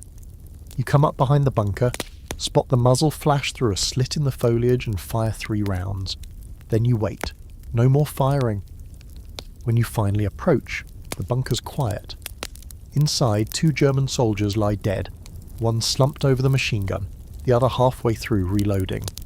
You breathe hard, staring at the corpses like they might get up again. They don't. You secure the area, patch up the wounded. One guy caught a ricochet in the leg, another's got a graze on his forehead, and press on. The road is lined with what used to be orchards. Apples hang bruised and blackened on broken branches. You pluck one, bite in. It's sour and mealy, but it's better than canned hash. For a second you almost feel normal, like you're just out hiking in some miserable French national park. Then a distant explosion snaps you back to reality. A jeep rolls up carrying a lieutenant with a map and more bad news. The crossroads you're supposed to secure? Turns out the Germans have it, and they are not letting go without a fight. The plan is to take it tonight, under cover of darkness. Your squad gets assigned to the left flank, sneak through the woods, neutralise enemy positions along the tree line, and hold until reinforcements arrive. You nod like this sounds reasonable. Inside, you're screaming. Here's one of those fun historical quirks. American GIs in Normandy sometimes used German weapons when they ran out of ammo, especially captured MP-40 submachine guns. The brass didn't love that, since it made friendly fire even likelier. But in a firefight, convenience beats protocol. You haven't used one yet, but you've seen guys pick them up like they were just trading tools in a hardware store. That night, you crawl through the dark under a canopy of dripping leaves. Every branch that snaps underfoot feels like an alarm bell. Every distant rustle feels like the start of an ambush. You grip your rifle tight enough to make your knuckles go pale. Your helmet slides down slightly with each awkward crouch, and you keep pushing it back up like it might protect you from what's coming. The attack kicks off just after midnight. Flares go up, white ghosts burning across the sky. Then all hell breaks loose. Rifles, machine guns, grenades. You take cover behind a tree, fire 2 shots, drop, roll, move. The world becomes flashes of light and noise and the smell of things burning. You and your squad manage to cut through the side of the German position, take out a mortar nest and set up a line of defence along a shallow trench. The fight lasts maybe an hour, maybe 10. Time collapses in combat. When it's finally quiet again, you're shaking, covered in sweat, soot and something that might be someone else's blood. You check yourself for holes. Still whole, still here. You help dig in. Reinforcements arrive just before dawn. A few fresh-faced privates who still think this is a grand adventure. One of them sees your muddy uniform and wide eyes and asks, "Was it bad?" You just stare at him for a second, then you say, "Nah, you'll love it." It's not a joke, but he laughs anyway. You spend the morning fortifying the position. Sandbags, barbed wire, more trenches. You sit for a while with your back to a stone wall, helmet off, eating crackers and canned cheese spread. It tastes like paste. You eat every bite. Strange but true, the army actually included tiny packets of toilet paper in the K-rations, just in case. You find one in your pack and smile. It's not enough to use, really, but it's the thought that counts. There's a debate going around camp now. Some guys think the Germans are getting ready to pull out. Others think they're planning a counterattack. You try not to think about either. You're just trying to survive the hour. The next patrol, the next mud-soaked ambush that might or might not take your leg. You clean your rifle by lantern light. You write another letter home, this one even shorter than the last. You just say you're okay. You add, "I think we're winning." You don't say how much it still doesn't feel like winning. You don't say you're down to your last pair of dry socks, and you haven't taken them off in 3 days. You don't mention the way the dead Germans looked when you cleared that bunker. You don't mention how their eyes didn't close, and you lie down in the dirt, pull your helmet over your face, rain starts to fall again. You sleep anyway. You're getting good at spotting trouble before it happens, not in the psychic way, more like how a deer hears a twig snap before it bolts. You start to notice the weird sound before a firefight, the smell of cordite still hanging in the air after the last ambush, the slightly too perfect barn up ahead that might be a death trap. It's not paranoia, exactly. It's pattern recognition. A survival instinct you didn't have a month ago. You're adapting, not thriving, just not dead yet. You're clearing another French village today. This one's smaller than the last. Just a handful of stone houses with tiled roofs, some crumbling from artillery blasts, others weirdly untouched like the war forgot about them. A single church steeple rises above the clustered homes, its cross leaning at a weird angle. No smoke, no visible Germans. That's the problem. The quiet ones are always worse. You're part of the point team. That means you're first in. Lucky you! You move through narrow alleys with your rifle up, eyes sweeping rooftops and second-story windows. Every shadow could hide a rifle. Every breeze that rustles a shutter makes your stomach twist. You spot laundry flapping on a line, dresses and underclothes, as if the family that lived here just stepped out for milk and never came back. Your sergeant waves you forward toward a brick house with the door ajar. You stack up along the wall, heart hammering like a drum solo in your ears. The door creaks louder than you expect as you ease it open, and for a moment you brace for gunfire. None comes. You sweep the first floor. Empty. Just old furniture, a fireplace with cold ashes, a plate still on the table with flies buzzing around something grey and forgotten. Upstairs you find something that knocks the breath out of you. A child's bedroom, bright colours, toys, a small stuffed bear sitting upright on the pillow like it's waiting for someone to come home. On the wall, crayon drawings of a family. A mother, a father, a child and something that might be a dog. You stand there longer than you should. When the guy behind you taps your shoulder, you jump like he hit you with a hammer. You keep moving. The squad finishes clearing the houses with minimal resistance. A few stragglers retreat into the woods beyond town, and the sergeant calls it secured. The rest of your platoon moves in, setting up a temporary perimeter. That's when the sniper fire starts.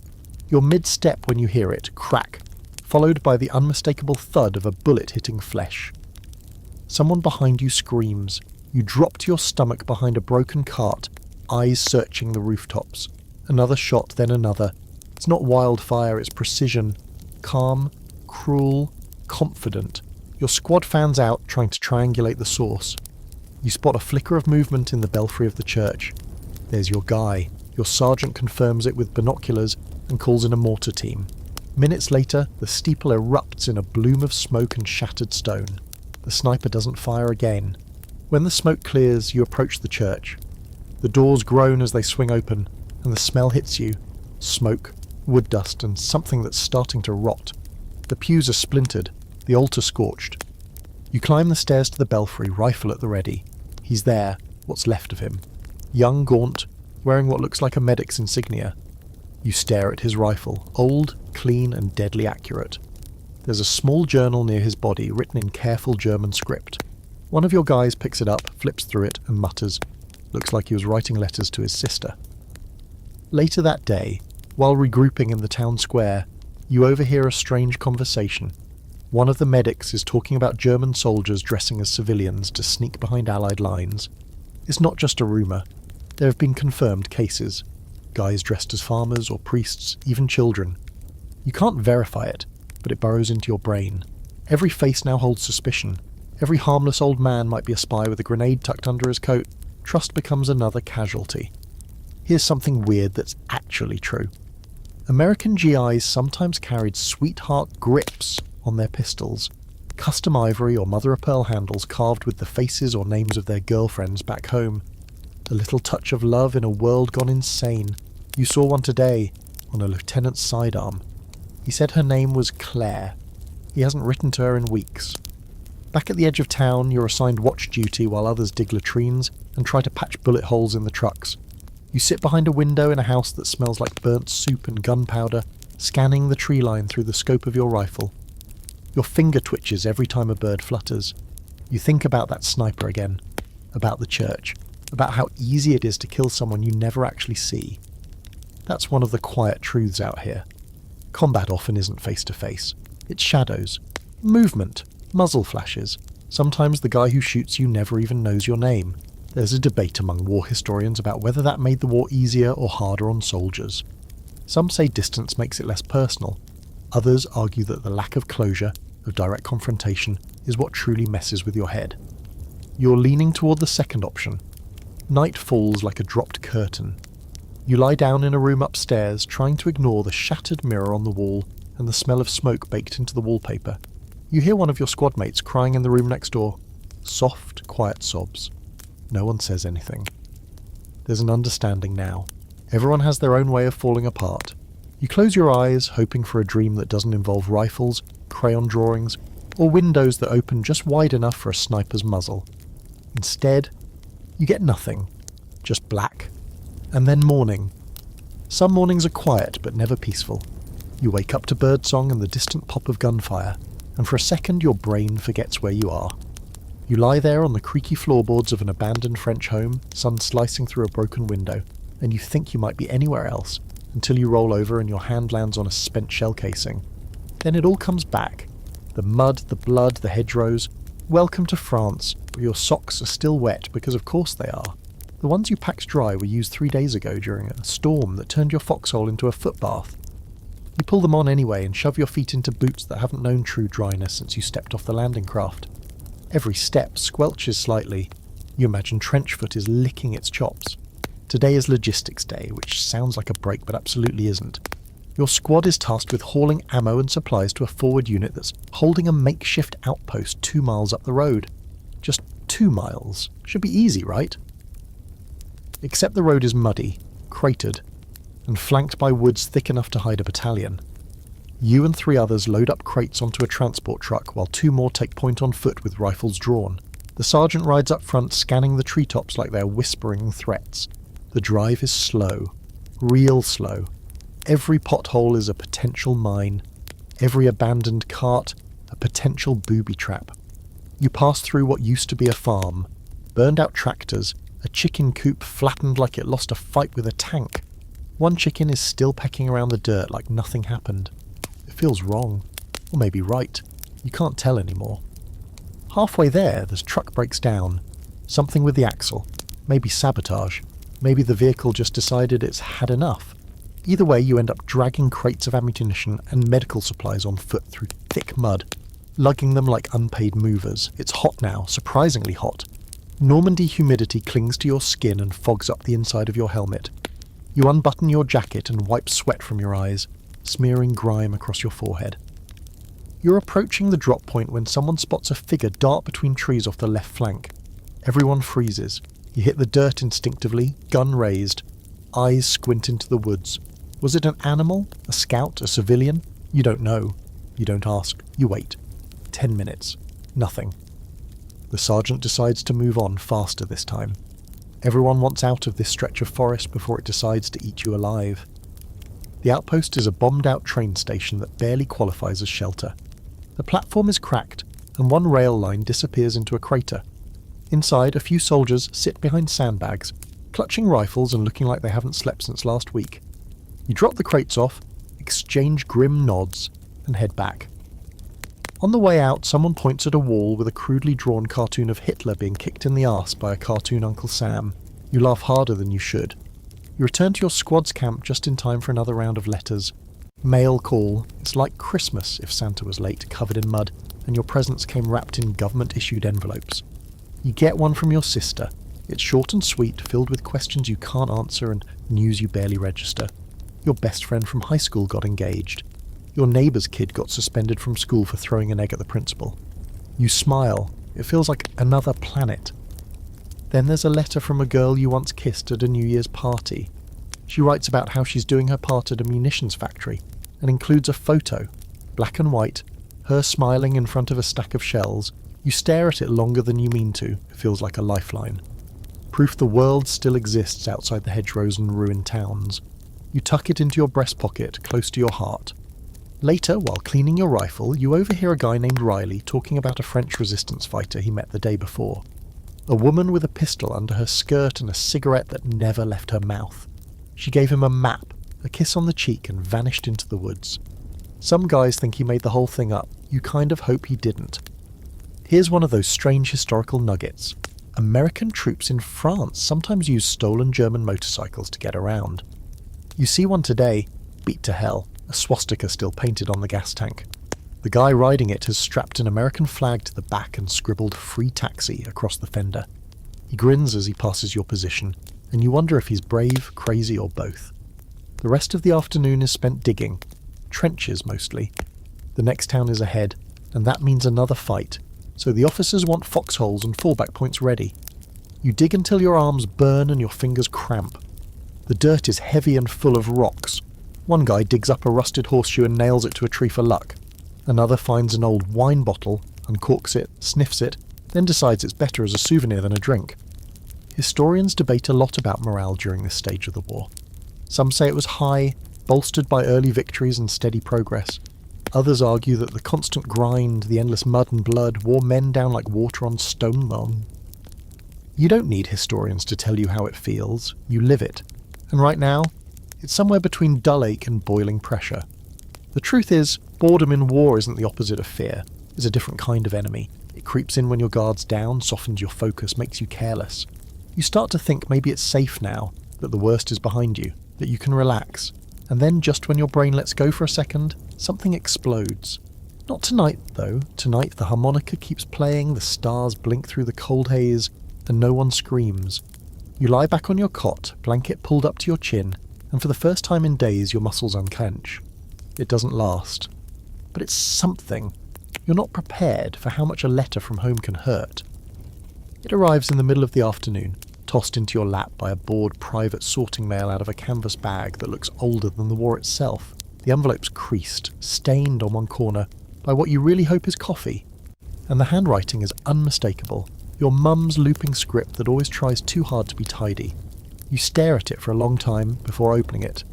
Like tearing the seal might tear a hole in something deeper. Inside, 5 pages, written in blue ink on paper that smells faintly like her perfume, or maybe you're imagining that. She talks about the neighbours, about the price of sugar, about your sister learning to jitterbug in someone's garage. She mentions that the preacher's son got engaged, and that the hardware store finally fixed the squeaky fan that never shut up in the summer. Every sentence tries to sound normal. Every paragraph stretches for peace, for distance, for the version of life that didn't get shipped overseas in a duffel bag. Then buried in the middle, your father misses you. He asked about your boots. He said he hopes they're holding up all right. You blink. That's it. That's all he said. And somehow it punches you in the gut harder than anything else on the page. Your father's never been good with words. He's the kind of man who speaks through fixes, patches leaky faucets, rewires lamps, mows lawns before anyone else's. He always used to check your boots before winter, tugging at the laces, tapping the soles like he could predict your whole season just from the wear. Now he's thinking about boots while you march through minefields. You fold the letter, tuck it into the inner pocket of your jacket, and sit with it pressed against your chest for a while. A strange warmth blooms there, not enough to thaw the cold in your fingers, but enough to keep you sitting upright. You've been bent too long under a weight you didn't realise was emotional. Letters, even ones that hurt, remind you you're still tethered to something real. Later, while you're on guard duty, Jennings asks if he can read a bit from his own letter. He doesn't wait for a yes. It's from his girl back home, the one with red hair and a laugh that makes milkshakes feel unnecessary, as he puts it. She's written about a movie she saw twice in one weekend and says she's learning to bake pies, for when you get back and eat half of one before I even sit down. Jennings reads that line twice, smiling like an idiot, and you smile too. Then he adds, "She doesn't know what it smells like when someone burns alive in a tank." And just like that, the moment collapses. He stops talking. You both go quiet, rifles resting across your laps, the stars cold and silent above you. Here's a weird detail about World War II correspondence. Soldiers weren't allowed to say where they were or what they were doing. Censorship was strict. Some guys used code, phrases or inside jokes their families would understand. "Tell Uncle Joe the fishing is terrible this season." Might mean you're stuck in the mud near Bastogne. "I sure miss the cold drinks." Might mean you haven't had clean water in days. You think about writing your own coded message. Something like, "The boots are holding up okay." Maybe your father will understand what you mean. The next day, mail call hits again. This time someone gets a Dear John letter. The kind that doesn't bother with grace, just a tidy, "I've met someone else," and a return address that starts with Los Angeles. The guy who gets it doesn't say anything. He just walks off behind a supply tent and lights it on fire. Not the whole letter, just a corner. Watches it curl into ash and drop into the snow. He doesn't cry, he doesn't scream. He just stares at the blackened bits like maybe the rest of his life is scattered in those ashes. Some historians argue that letters were the most critical morale booster of the war. More important than medals, more important than rations. They were oxygen for the soul. Others say they were a double-edged sword, that they reminded soldiers of everything they couldn't have, couldn't protect, couldn't go back to. You're starting to think both things can be true at once. You finally write a reply to your mum that night. You tell her not to worry, even though she will. You mention the snow, how it's not as pretty when it's mixed with gunpowder. You thank your dad for asking about your boots. You lie and say they're still dry, still tight. You say your feet are holding up. You don't tell her you haven't felt your toes in 3 days. You think about writing to someone else. Maybe to a girl you used to know, someone from high school who used to pass you notes in math class. But you don't. You don't even remember what her handwriting looked like. War scrapes away the details first. That night, Jennings asks if you want to play cards. You do. You lose as always. Someone pulls out a harmonica again. Same bad notes, different song. You lie in your cot and reread the letter under your blanket with a flashlight dimmed by a scrap of red cloth. The line that gets you isn't even about you. It's this one. Mrs. Lacey's boy came home on leave, but he won't talk about it. Just sits on the porch and smokes. I think she's happy he's back, but sad too. Is that normal? You don't have an answer. You fold the letter again, slide it under your shirt. The paper crinkles with each breath as if it's trying to remind you that it's real, that you're real. The wind rattles the tin roof above your cot. Someone snores, someone else mutters in a dream. The war is quieter tonight. You know that won't last. But for now, you hold the words close. The push into Germany feels like the beginning of the end. Only no one can quite agree on what that end looks like. There's a heaviness to the air now, not just from the damp spring chill clinging to your coat, but from something quieter, more loaded. Every mile forward is a mile deeper into the beast's den. You can feel it. The land changes. The buildings look less like relics and more like wounded stone. Bombed out rail stations, collapsed bridges, farms abandoned mid-meal. The people are harder to read now too. Some stare as you march past, faces blank, while others avoid your eyes like guilt might be contagious. The border was a line on a map, and when you crossed it, nothing really marked the moment. No fanfare, no signs, just more mud, more wreckage, more of everything you've come to expect from this brutal slog of a campaign. But still, you know it. You feel the shift in your boots, like stepping onto cursed soil. You've heard stories from other units, about fanatical pockets of resistance, about surrendering troops who still shoot first, about booby traps wired into children's toys, walls rigged to collapse on command, and soldiers hiding in civilian clothes until the moment's right to kill you. Your orders are to clear a town called Eltzbach, mid-sized, once industrial, now mostly ruins and suspicion. You're riding in a half-track with 5 others, all huddled close for warmth. The engine growls like it's sick of this war too. Diaz sits across from you, writing in a small notebook he keeps tucked in his jacket. You still haven't seen what's in it. He says he's saving it all for his sister. When she reads it, he wants her to know what it really felt like. You respect that. As the town comes into view, your sergeant yells for everyone to dismount. You hop down into ankle-deep slush, rifle raised, eyes scanning rooftops. The buildings lean in on both sides of the main road like they're listening, whispering secrets in a language made of broken windows and soot. You advance slowly, sweeping corners, ducking under doorways, flinching at every creak and clatter. A door slams somewhere up ahead. Just wind, maybe, but your heart leaps anyway. Inside one apartment, you find a table still set for dinner. Dust-covered plates, a roast gone green, wine glasses turned upside down as if they're waiting for someone to come home and pour a toast. The smell of mildew clings to everything. You pass by a bedroom where a cradle rocks gently. No baby inside. The silence here feels less like absence and more like denial. Like the town is pretending the war isn't happening, even as it collapses around itself. Then the first shot cracks out. Not at you, not near you, from across the square in another building. A fellow unit caught it first, one guy wounded, taken down with a shot through the thigh. You sprint toward cover, slide behind a crumbling wall, heart racing, the world narrowing to your rifle's sights. A second shot follows.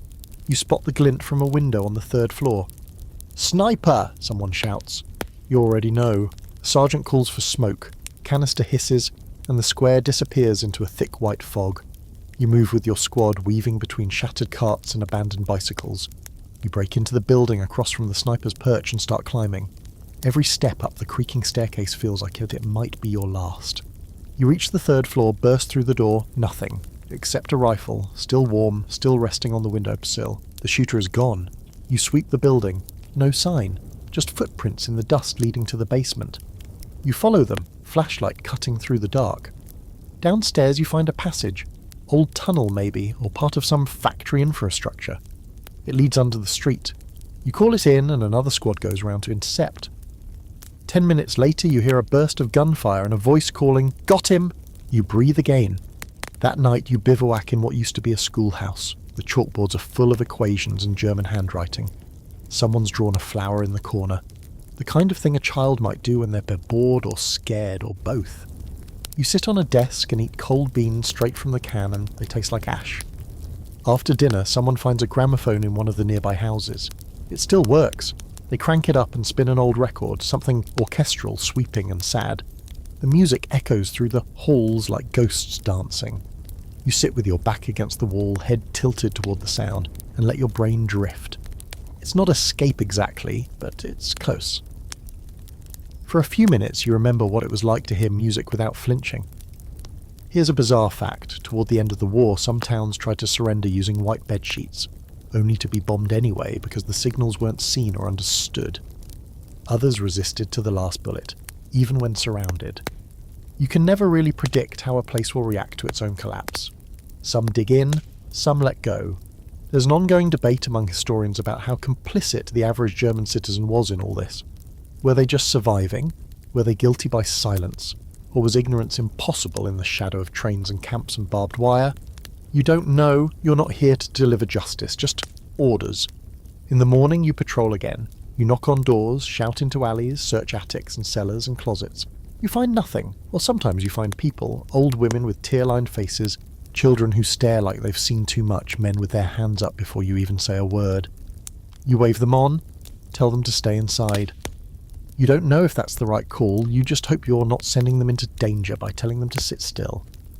That afternoon you come across a barn with a sign on the door. Kein Zutritt, no entry. You enter anyway. Inside it smells like mould and hay and something worse, something sour like spoiled meat. You find crates stacked against one wall. Medical supplies, old tools, and buried under a tarp, uniforms. Not civilian. Waffen SS, blood-stained. You don't find the wearers, but you leave knowing they were here. The enemy doesn't have clean lines anymore.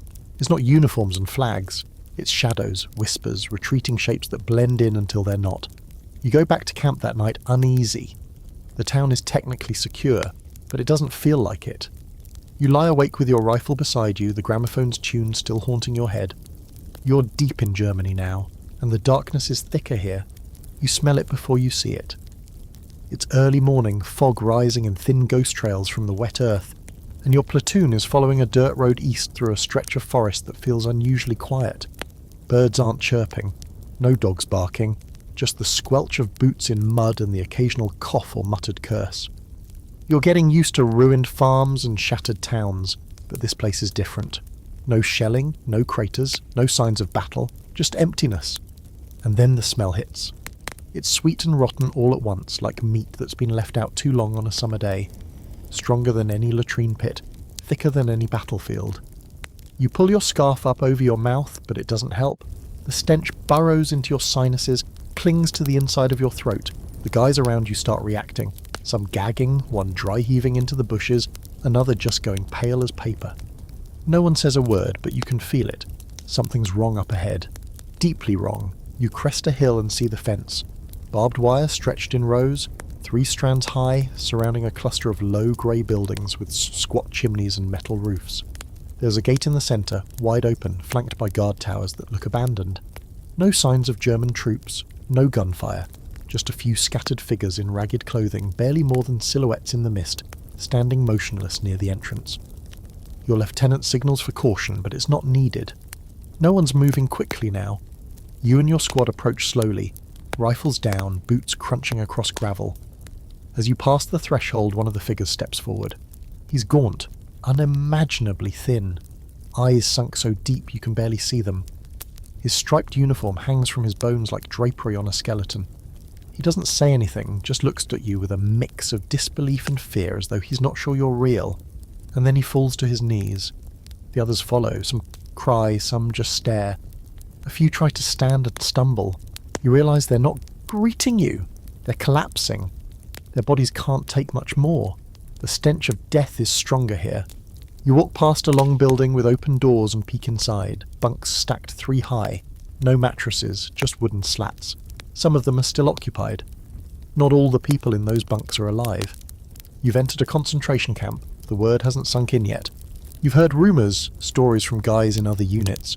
Strange, grim places, mass graves, starvation. You thought it was exaggerated, maybe even propaganda. But now you're here, and the smell alone confirms everything. You find piles of shoes, hundreds of them, maybe thousands, in every size. You find hair, real human hair, bagged and labelled like inventory. You find a room filled with eyeglasses. You don't know why anyone would collect that many eyeglasses, and you don't want to. In one of the buildings, you come across a row of ovens. Brick, blackened, cold now. There's ash on the floor and soot on the walls. One guy with you stares at it for a long time, then just walks out and vomits up behind the building. You want to be sick too. You want to scream, to run, to wake up. Instead, you just stand there, jaw tight, eyes burning.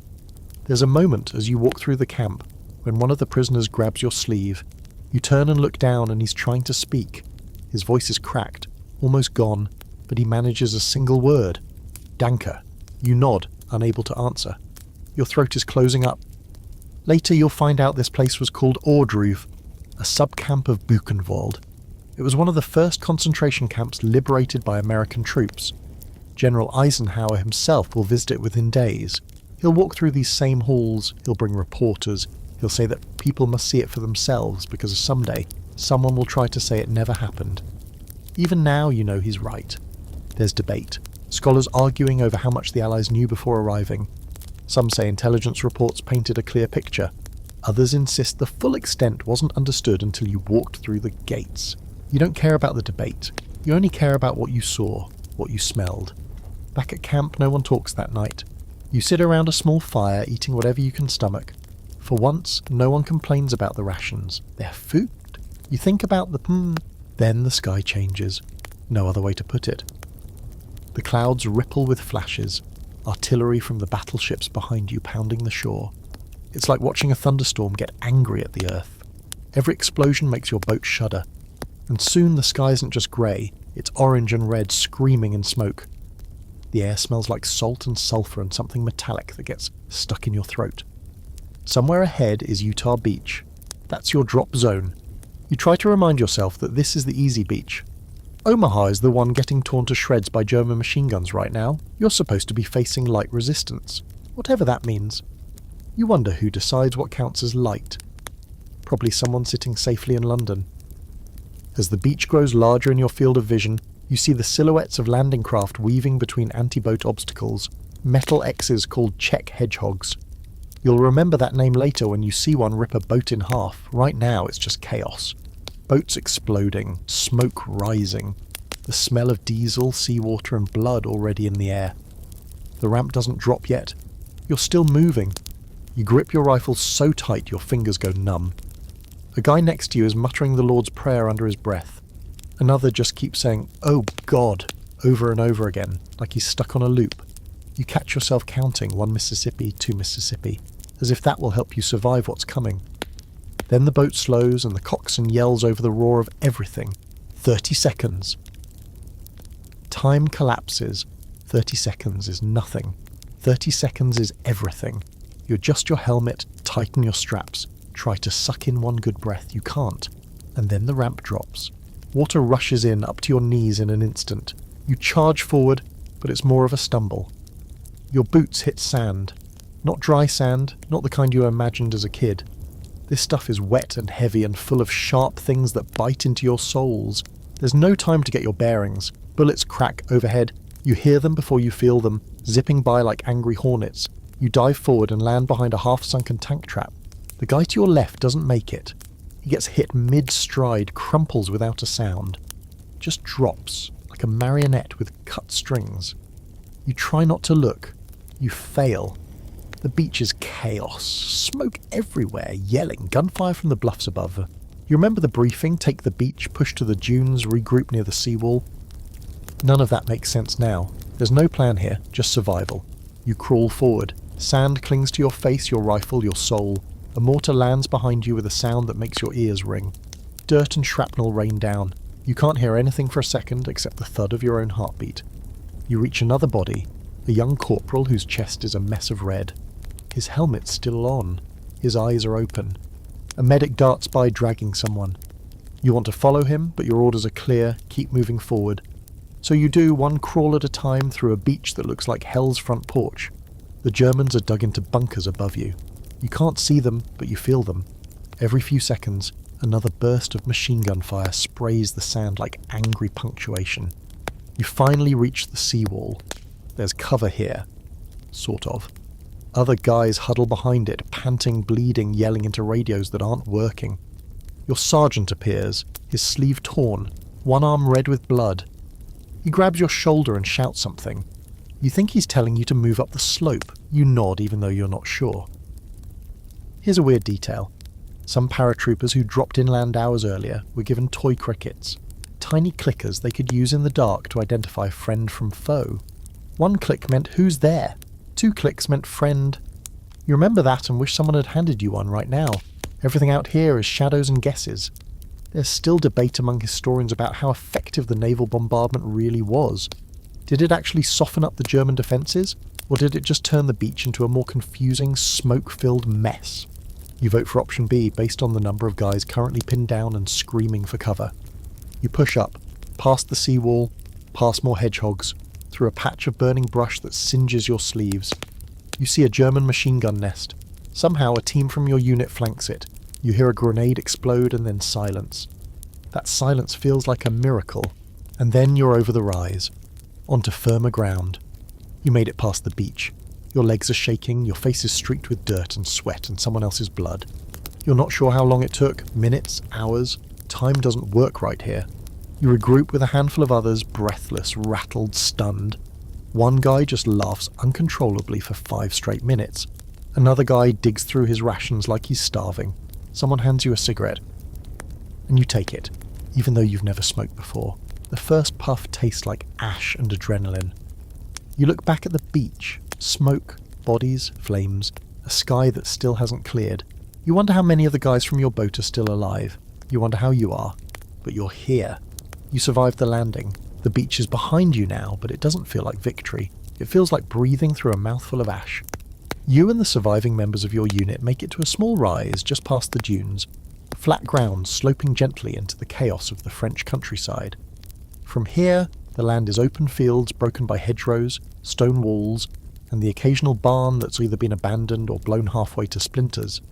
You crouch behind what used to be part of a fence, trying to clean your rifle without shaking. You keep having to blink sand out of your eyes. Your fingers are raw. You're not sure if that metallic tang in your mouth is fear or blood.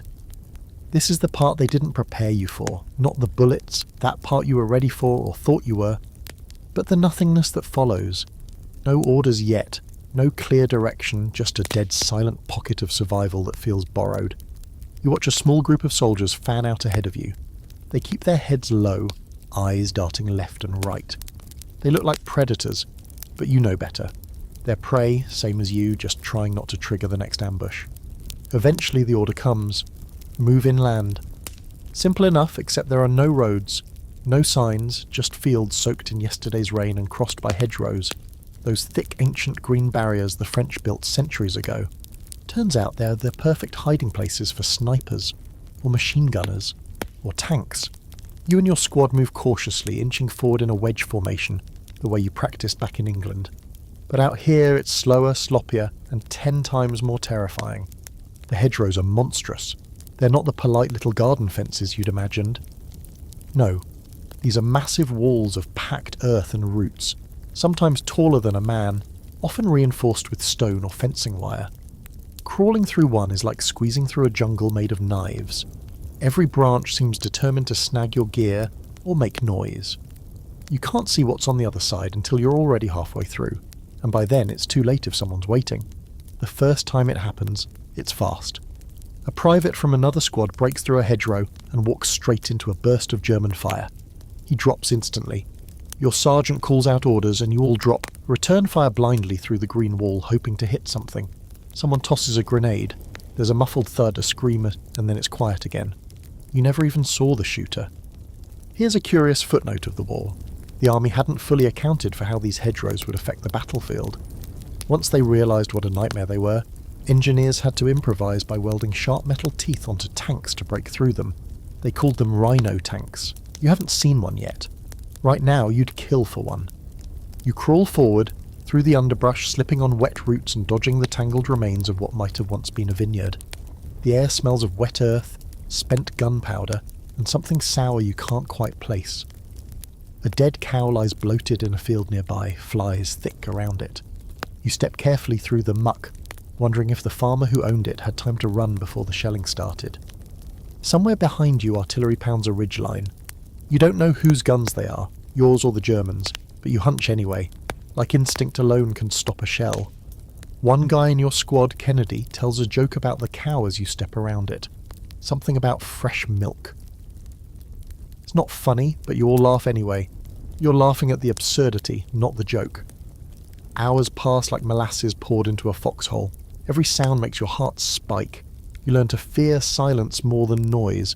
At least with noise, you know where the threat is. The silence just means it's waiting. You reach a crossroads marked by a small stone farmhouse. It's mostly intact, but that just makes you more suspicious. Your lieutenant sends you and 2 others to sweep it.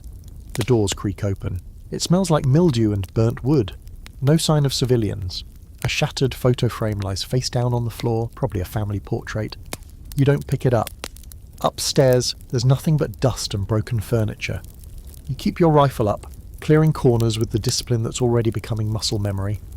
When you're done, the place still feels haunted. Not by ghosts, by choices. Someone lived here, ate here, laughed here.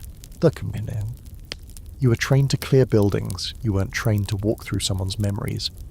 By the end of the day, your unit has advanced maybe a mile. Maybe. You're not keeping track. You're too busy keeping your head down and your boots moving. You finally dig in for the night near a collapsed barn, taking turns on watch. It's your shift from midnight to 3 a.m, and the darkness feels thick enough to bite. You lie there, rifle across your chest, listening to the wind rattle broken shingles, and then you hear it. Movement. Not from your own squad. A twig snaps. A whisper of steps. You freeze. Eyes wide, ears straining. You don't see anything, but that doesn't matter.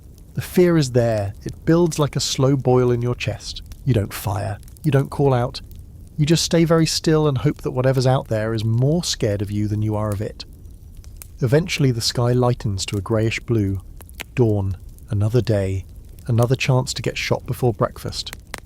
Someone hands you a chunk of stale bread and a tin of cold beans. You eat in silence, barely tasting it. Here's a strange bit of military trivia. Soldiers on both sides would sometimes find each other's ration packs in abandoned camps and rate them. German soldiers hated American coffee but loved our chewing gum. You wish you had some gum right now, something to chew besides your nerves. Historians argue about how organised the first days of the Normandy campaign really were. Some say it was pure chaos, units scattered, communication lines down, everyone just improvising. Others believe the adaptability of Allied forces is what made the invasion successful. You think both things can be true at once. You're alive because someone had a plan. You're still alive because you figured out how to work when that plan fell apart. You lean back against the barn wall, rifle across your lap, boots still caked in mud. You're 1 day inland, and you already feel 1,000 years older. The day starts early, because the war doesn't care if you got any sleep. The sun rises slow and indifferent behind a sheet of mist, casting everything in a washed-out palette of greys and greens. You're already on the move before your boots finish drying from yesterday's rain, if they ever will. The squad pushes east, deeper into Normandy, inch by miserable inch.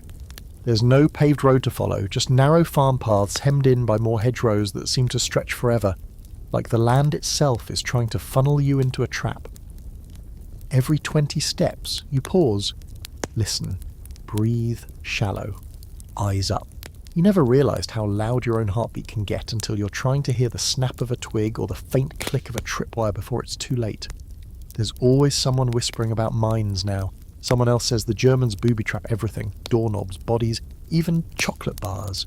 You don't know what's true anymore, but you treat every rock like it could explode and every fence post like it's watching you. Then it happens again. Not with the roar of a machine gun, but with the sharp, clean crack of a single rifle shot. The guy 2 steps in front of you drops, face first into the tall grass. No scream, no drama, just gone. The sniper is somewhere ahead, no one's sure where. You all hit the dirt fast. The sergeant motions to flank and 2 guys peel off left. You and another follow him right. The air is thick with tension and pollen, and your palms sweat so much your rifle slips when you adjust your grip. You crawl through a ditch and catch a glimpse of movement, a shimmer in the trees. Then nothing. The sniper's patient, skilled. You hate him and respect him in the same breath. After 10 minutes of dead silence, one of your guys opens fire toward the tree line to draw the sniper's attention. It's risky, brave, dumb, but it works.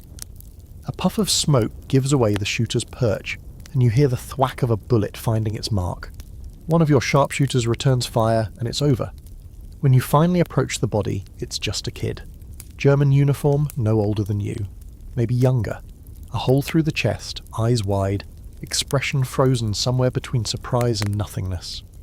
You stare for a moment, long enough to feel the guilt creep in. Not because you killed him, you didn't, but because you might have, if the shot had been yours. You think of his mother. His dog tag's read Klein. That name will stick in your head for days. As you press forward, the terrain shifts. The fields open up into small villages, each one scarred by artillery, each one holding who knows what behind its shuttered windows. Today it's Sainte-Marie-du-Mont. Tomorrow it might be another town with a name you can't pronounce but will remember forever. The pattern is always the same. Approach cautiously, secure the perimeter, clear every building, hope the civilians have already run. In this one, a barn hides a machine gun nest. Your squad catches it in time. but not before the first man through the door takes a hit to the shoulder. He screams, and you all fall into motion, firing through slats in the walls, tossing a grenade in through the loft window, charging in with their bayonets ready just in case. The enemy soldiers inside are barely more than teens. One tries to surrender and gets shot anyway. Not by you, but still your stomach lurches. War has rules, technically. The Geneva Conventions are supposed to protect surrendering soldiers, civilians, medics. But out here, in the mud and blood, it's chaos.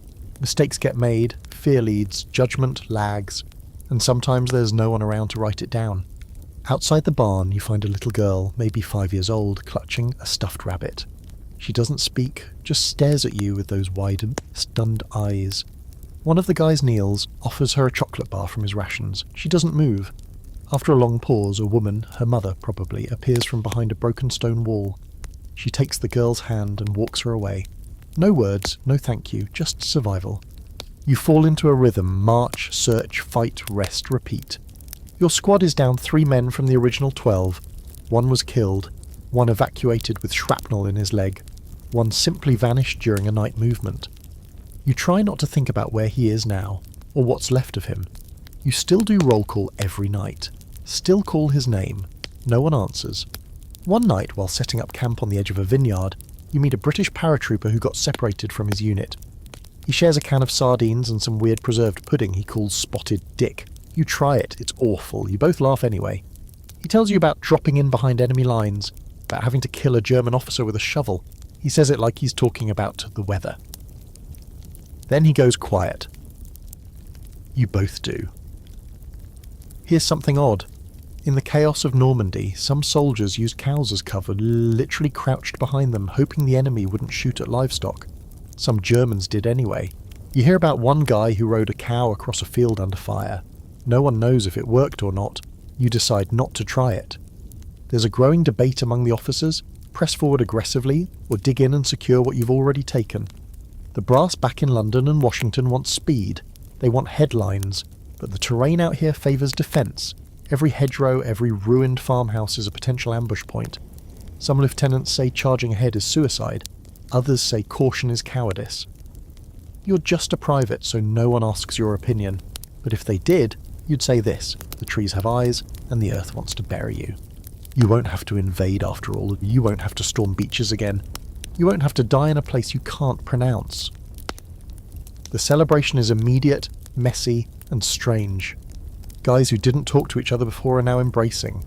There's laughter, wild and unhinged, like everyone's trying to shake off a weight that they didn't realise was chained to their soul. Someone throws on a record player. Jazz spills into the air. It doesn't fit the setting, but no one cares. Here's a strange fact. A few Japanese soldiers kept fighting on isolated islands for years after the surrender. Some didn't believe it was real. Others simply didn't want to stop. One man famously held out until 1974. You wonder what it must feel like to survive a war that never told you it was over. Historians argue endlessly about the atomic bombs, whether they saved lives or ended them unnecessarily, whether they were the only way to end the war, or the first act in a darker age. You're not sure what you think. You're just glad you didn't have to find out what an invasion would have cost. In the days that follow, your unit is assigned to occupation duties. You're told to help manage surrendered weapons, oversee rebuilding efforts, assist with distributing supplies to Japanese civilians. You're not sure how to feel. You're still carrying around the image of Europe's ruins. Now you're being asked to smile at a people you were prepared to kill. It's jarring, confusing. You wonder if peace always starts this awkwardly. The Japanese civilians look at you with guarded expressions, some with fear, some with sorrow, some just seem exhausted beyond belief. You see kids staring at your uniform the same way you stared at the enemies months ago. It's hard to hate someone who looks like your little brother. It's even harder to understand how we ever did. One afternoon, a boy offers you a rice ball wrapped in a leaf. You take it, nod, say thank you in English. He nods back. For a few seconds, you both just stand there in the heat. Not talking, not fighting, just existing. It's one of the strangest and most human moments you've had in months. You don't know what happens next. You don't know when you're going home. You only know that you're still here. Still breathing. Still waiting for your boots to hit friendly soil again. Coming home feels more like time travel than a return. You step off the ship into the hot concrete haze of an American dockyard. and for a second your brain refuses to register it.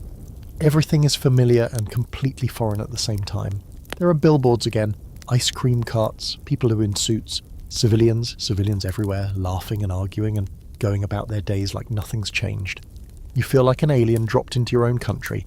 You're wearing your uniform, but already it feels like a costume from a role you forgot how to play. There's a band playing, a real brass band with bright instruments and a woman singing a war era tune with a forced cheerfulness that makes your chest ache. A group of school children holds a banner that says "Welcome Home Heroes."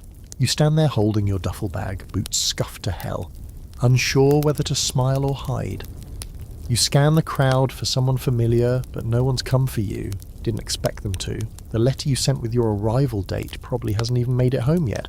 Still, you catch yourself hoping for a glimpse of your father's hat, your mother's dress, your sister's bright red scarf. But all you see are strangers, clapping, waving, calling out names that aren't yours. Someone offers you a soda. You take it. It's cold and fizzy and tastes like the distant memory of a summer before the war. You nod your thanks and keep walking, eyes down, unsure if you're marching towards something or away from it. The train station's 2 blocks from the dock.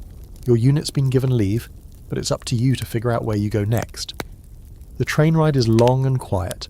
You stare out the window at fields and towns and telephone wires that zip past like threads in a tapestry you barely remember. The other passengers avoid your eyes. Some glance at your uniform and nod politely. Others don't look at all. You can tell who's fought and who hasn't.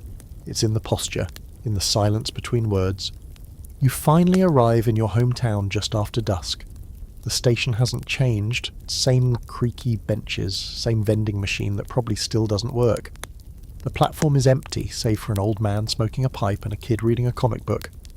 You step off the train, duffel in hand, and realise you have no idea what to do next. You walk home.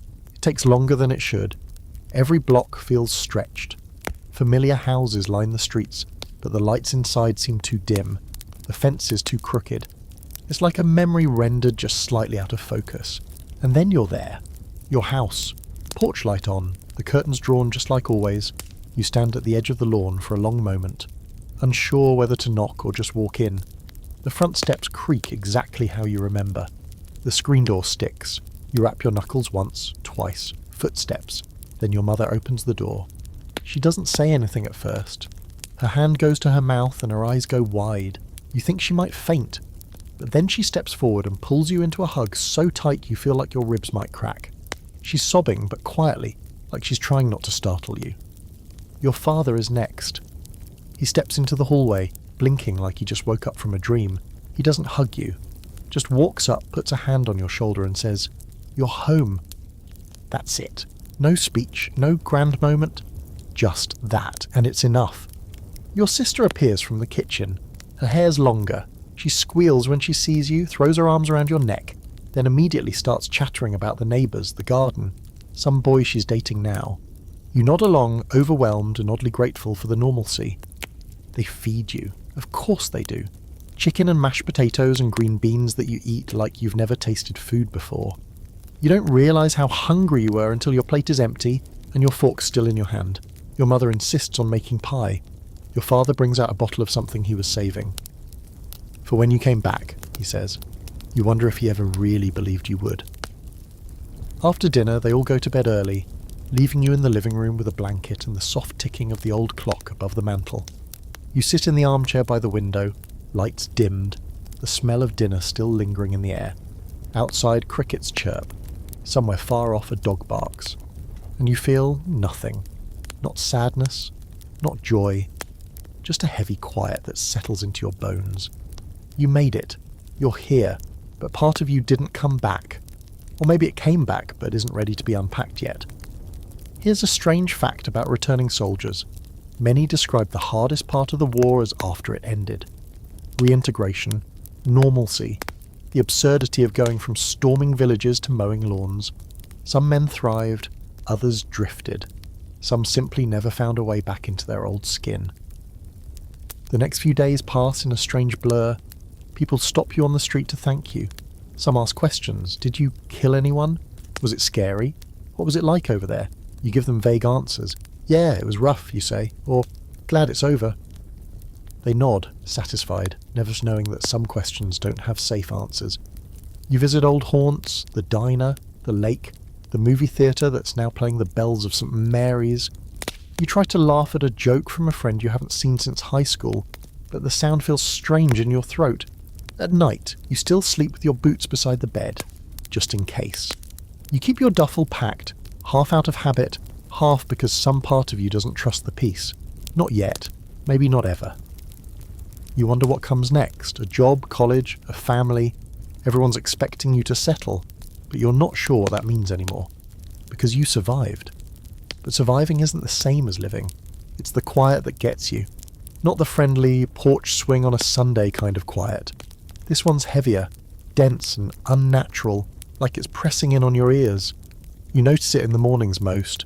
You wake up before the sun, breathing like you're still in a foxhole, eyes scanning the ceiling like it might collapse, and then you just lie there. No bugle, no roll call, no orders, just silence. You don't even realise how long you've been awake until the birds start chirping and the scent of coffee seeps through the floorboards. You try to settle into something like a routine. It's what everyone tells you to do.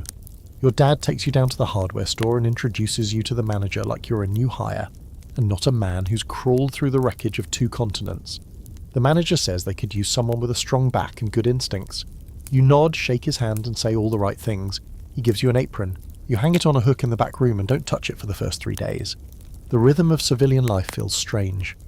Predictable in a way that almost feels fake. People complain about gas prices, about rain ruining the town picnic, about how the local baseball team keeps striking out in the 8th inning. You nod along, smile where you're supposed to, but it's like watching a play where you can't remember your lines.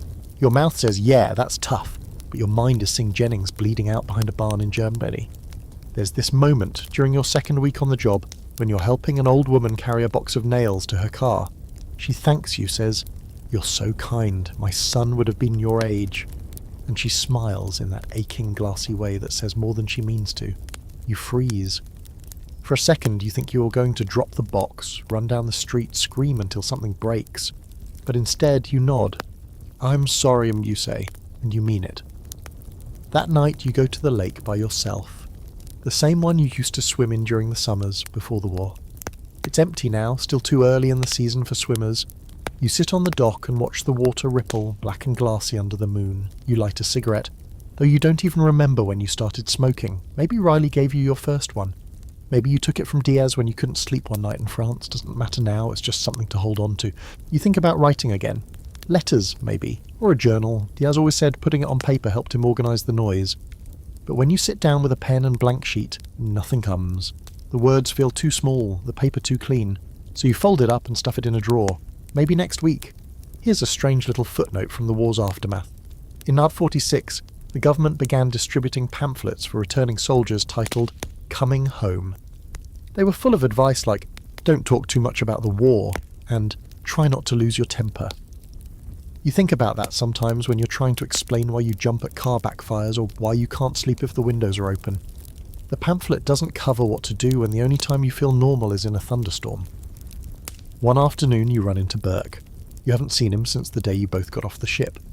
He's working at a gas station now, his sleeves rolled up, wiping his hands with a rag that used to be white. He grins when he sees you, wide and toothy, and slaps you on the back like your old college buddies.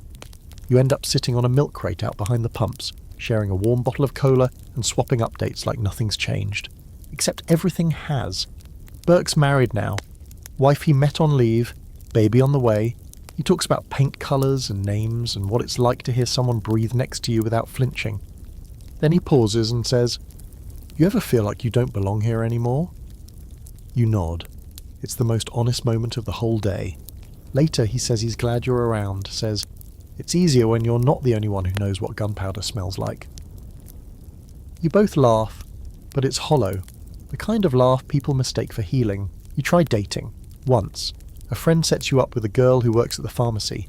She's sweet, pretty in a way that makes your chest ache a little. She asks questions, laughs at your jokes, and doesn't flinch when you mention Europe. But halfway through dinner, you realise that you don't know how to be seen anymore. Not like this, not as someone normal. So you thank her for the meal, walk her home, and never call again. The VA offers you a meeting with a counsellor. You skip it.